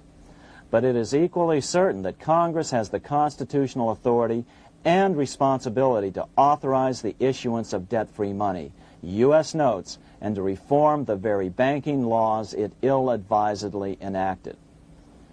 Undoubtedly, the bankers will claim that issuing debt-free money will cause severe inflation or make other dire predictions. But remember, it is fractional reserve banking which is the real cause of over 90% of all inflation, not whether debt-free U.S. notes are used to pay for government deficits. In the current system, any spending excesses on the part of Congress are turned into more debt bonds, and the 10% purchased by the Fed are then multiplied many times over by the bankers, causing over 90% of all inflation. Our fractional reserve and debt-based banking system is the problem. We must ignore its inevitable resistance to reform and remain firm until the cure is complete. As the director of the Bank of England in the 1920s, Sir Josiah Stamp put it, referring to this modern fractional reserve banking system, banking is conceived in iniquity and born in sin. Bankers own the earth. Take it away from them, but leave them the power to create money and control credit, and with the flick of a pen, they will create enough money to buy it back again. Take this great power away from the bankers, and all great fortunes like mine will disappear, and they ought to disappear, for this would be a better and happier world to live in. But if you want to continue the slaves of bankers and pay the cost of your own slavery, let them continue to create money and to control credit. Americans are slowly figuring this out. Today, over 3,200 cities and counties have endorsed the proposal of a non-profit organization called Sovereignty. The Sovereignty movement calls for Congress to authorize the Secretary of the Treasury to issue $90 billion per year of U.S. notes, not Federal Reserve notes nor debt-based bonds, to loan money interest-free to cities, counties, and school districts for needed capital improvements. Remarkably, and to their praise, the Community Bankers Association of Illinois, representing 515 member banks, has endorsed this sovereignty proposal, a good step in the right direction. As Milton Friedman has repeatedly pointed out, no severe depression can occur without a severe contraction of money. In our system, only the Fed, the Bank of International Settlements, with U.S. bankers' cooperation, or a combination of the largest Wall Street banks could cause a depression. In other words, our economy is so huge and resilient, a depression just can't happen by accident. Unless we reform our banking system, they will always have that power. They can pull the plug on our economy anytime they choose. The only solution is to abolish the Fed and the fractional reserve banking system and withdraw from the BIS. Only that will break the power of the international bankers over our economy. And keep in mind, a stock market crash itself cannot cause a severe depression. Only the severe contraction of our money supply can cause a severe depression. The stock market crash of 1929 only wiped out market speculators, mostly the small to medium ones, resulting in $3 billion in wealth changing hands. But it served as a smokescreen for a 33% contraction in credit by the Fed over the next 4 years, which resulted in over $40 billion in wealth from the American middle class being transferred to the big banks. Then, despite impotent howls of protest from a divided Congress, the independent Fed kept the money supply contracted for a full decade. Only World War II ended the terrible suffering the Fed inflicted on the American people. In a depression, the remaining wealth of the debt-burdened American middle class will be wiped out by unemployment, declining wages, and the resulting foreclosures. If we start to act to reform our monetary system, the money changers may do what they did in 1929 and then the 1930s, crash the stock market and use that as a smokescreen while contracting the money supply. But if we're determined to fight to regain control over our money, we can come out of it fairly quickly, perhaps in only a very few months, as U.S. notes begin to circulate and replace the money withdrawn by the bankers. The longer we wait, the greater the danger we'll permanently lose control of our nation. But some still wonder why the international bankers would want to cause a depression. Wouldn't that be killing the goose that is currently laying all those golden interest eggs? Remember what Larry Bates said at the first of this videotape. You see, in periods of economic upheaval, in economic crisis, wealth is not destroyed. It is merely transferred. Do we have any hints as to what the money changers have in store for us? Here's what David Rockefeller, the chairman of Chase Manhattan Bank, the largest Wall Street bank, had to say. We are on the verge of a global transformation.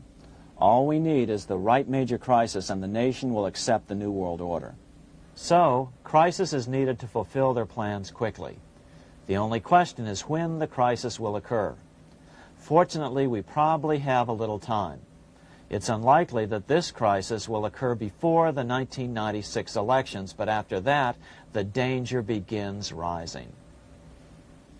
But whether or not they decide to cause a crash or a depression through relentless increases in taxes and the loss of hundreds of thousands of jobs being sent overseas thanks to trade agreements such as GATT and NAFTA, the American middle class is an endangered species.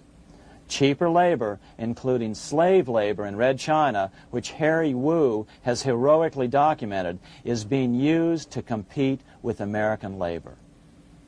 In other words, money is being consolidated in fewer and fewer hands as never before in the history of this nation or the world.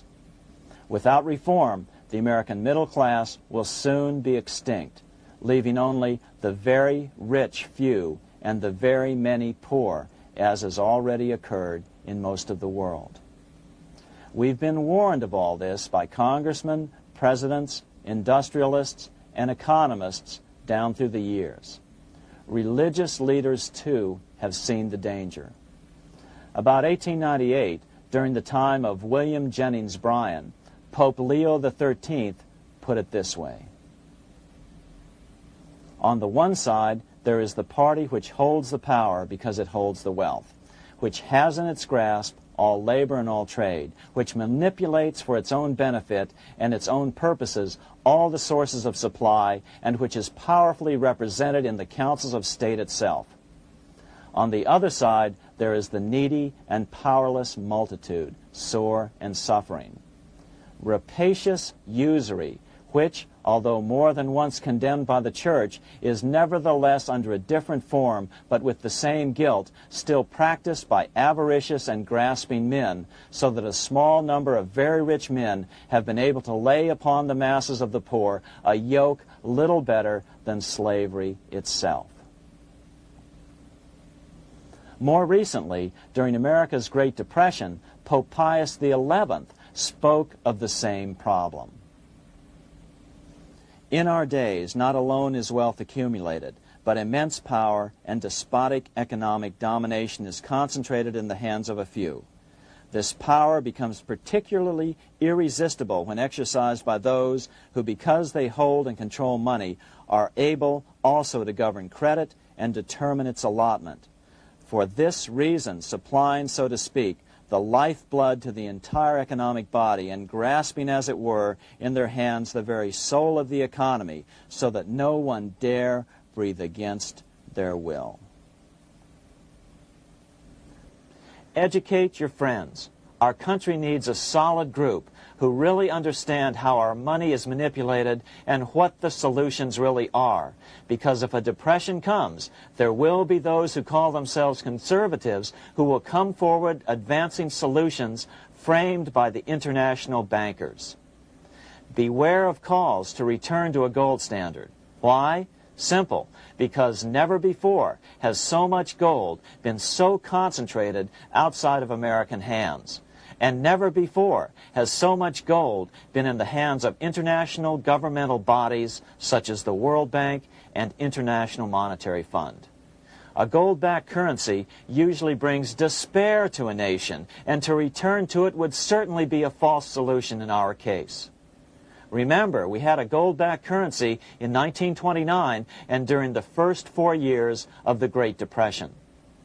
Likewise, beware of any plans advanced for a regional or world currency. This is the international bankers' Trojan horse.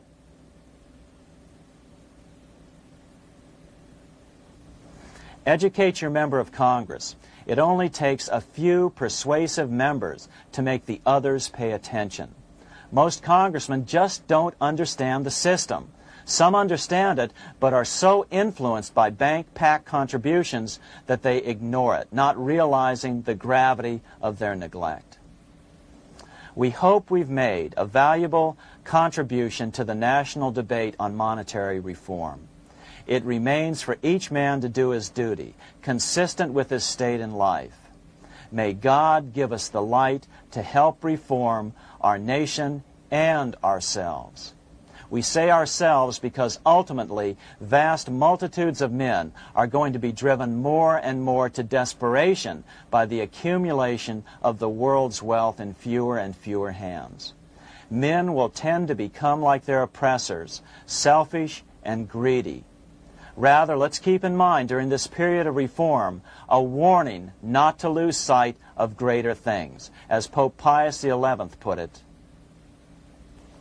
For what will it profit men that a more prudent distribution and use of riches make it possible for them to gain even the whole world, if thereby they suffer the loss of their own souls? What will it profit to teach them sound principles in economics, if they permit themselves to be so swept away by selfishness, by unbridled and sordid greed, that hearing the commandments of the Lord, they do all things contrary?